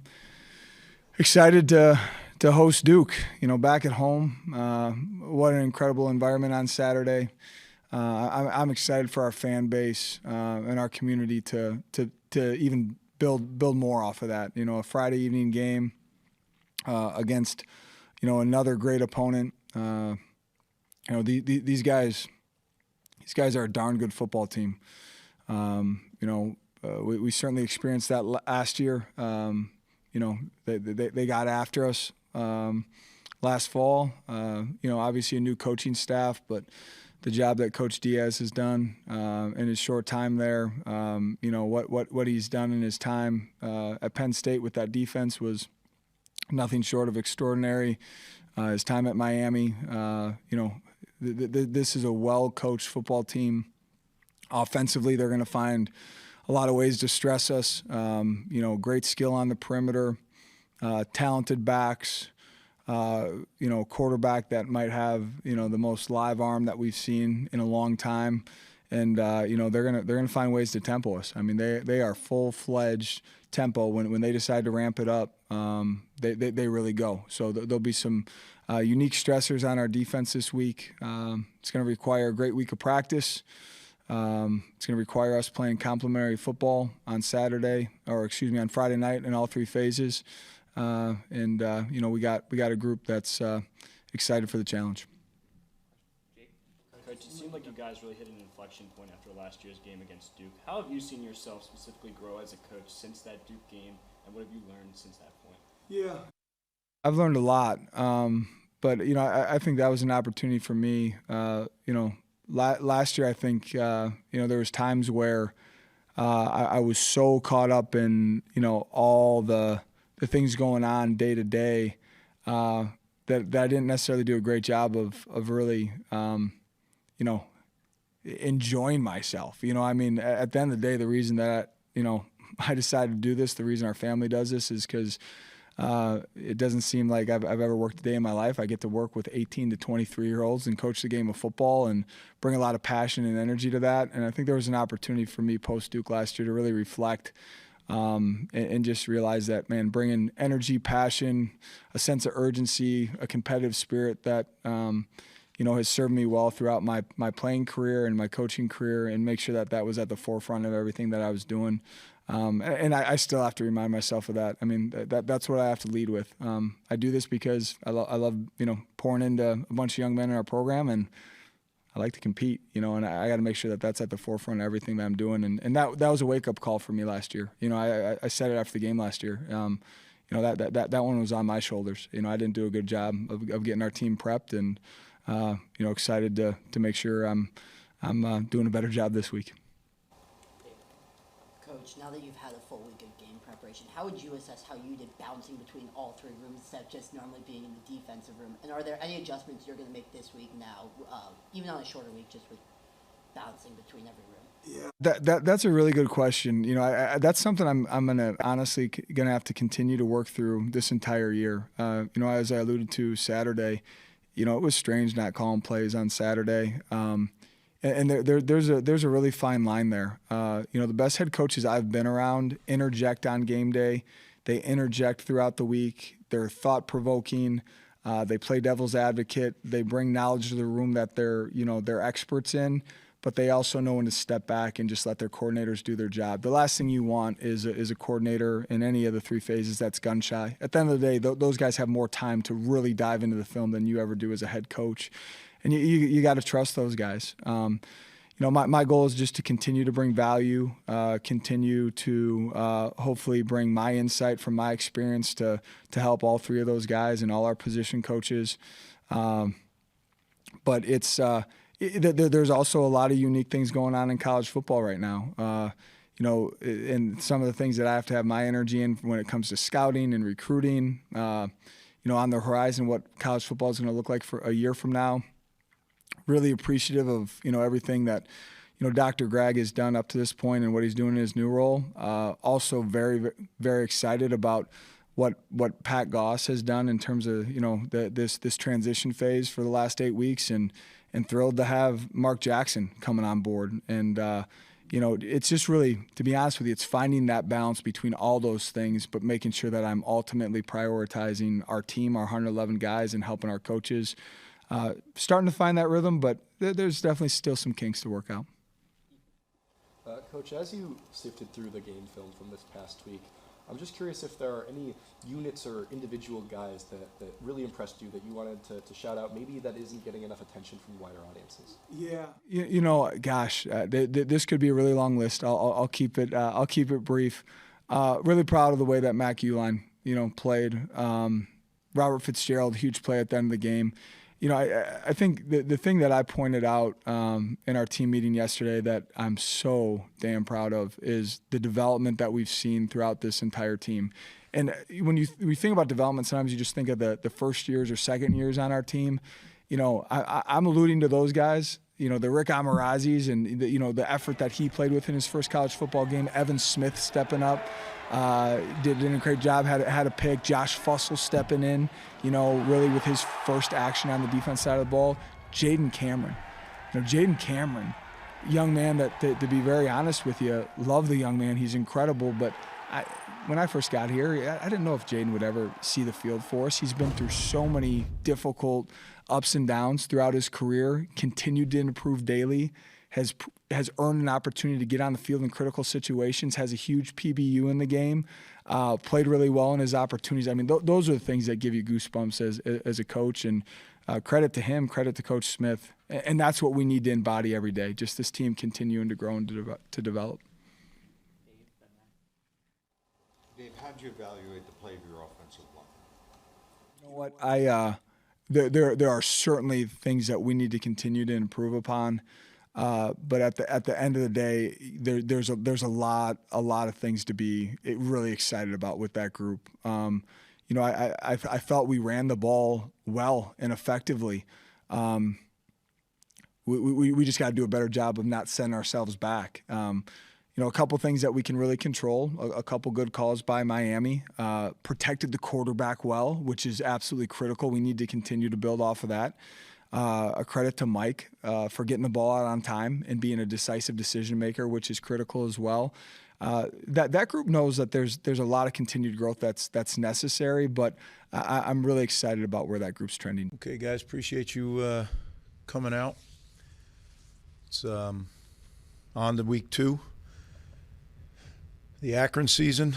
Got a chance to watch a lot of college football this weekend, and obviously watched that Ohio State game.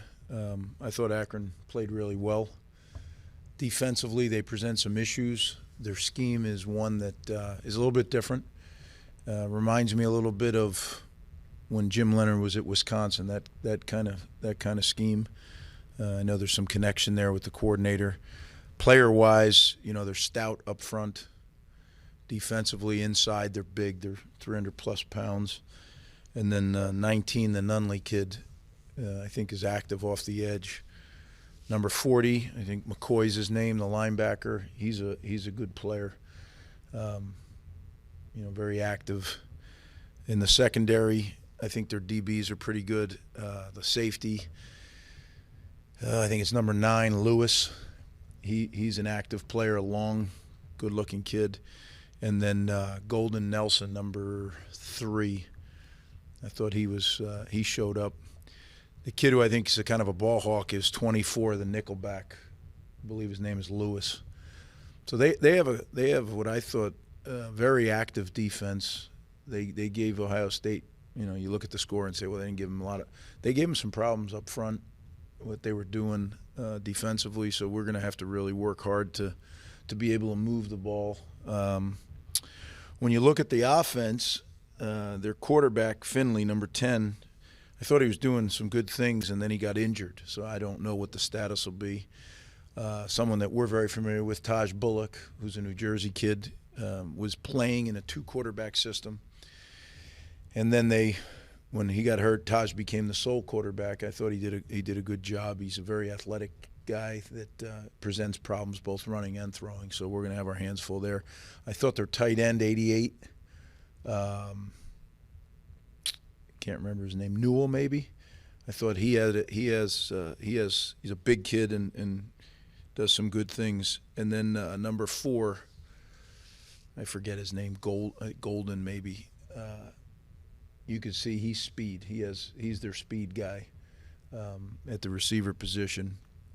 And then the offensive line is big, 300-pound plus across the board. Now the center might not be, depending who plays, but the guards and the tackles are big. So, Joe Moorhead is an accomplished coach. Joe is, we've competed with Joe when he was at Connecticut, and then again at Penn State when I was at Ohio State.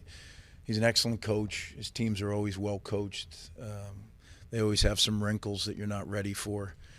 So I said already, defensively, schematically, they present some issues. Offensively, Joe's always going to have them prepared. So that's what we're up against, and we gotta take care of our business. Opening game, we learned a lot about our team. We're learning a lot about our team, and that's what early season's about. You figure out where you're good enough, where you're not, try to make some adjustments. I thought our guys, as I mentioned Thursday night, they chopped through the game. It wasn't smooth. They just kept chopping through it and ultimately, succeeded. Now we're headed on to the Akron season, and everything we got will be poured into this season and see where it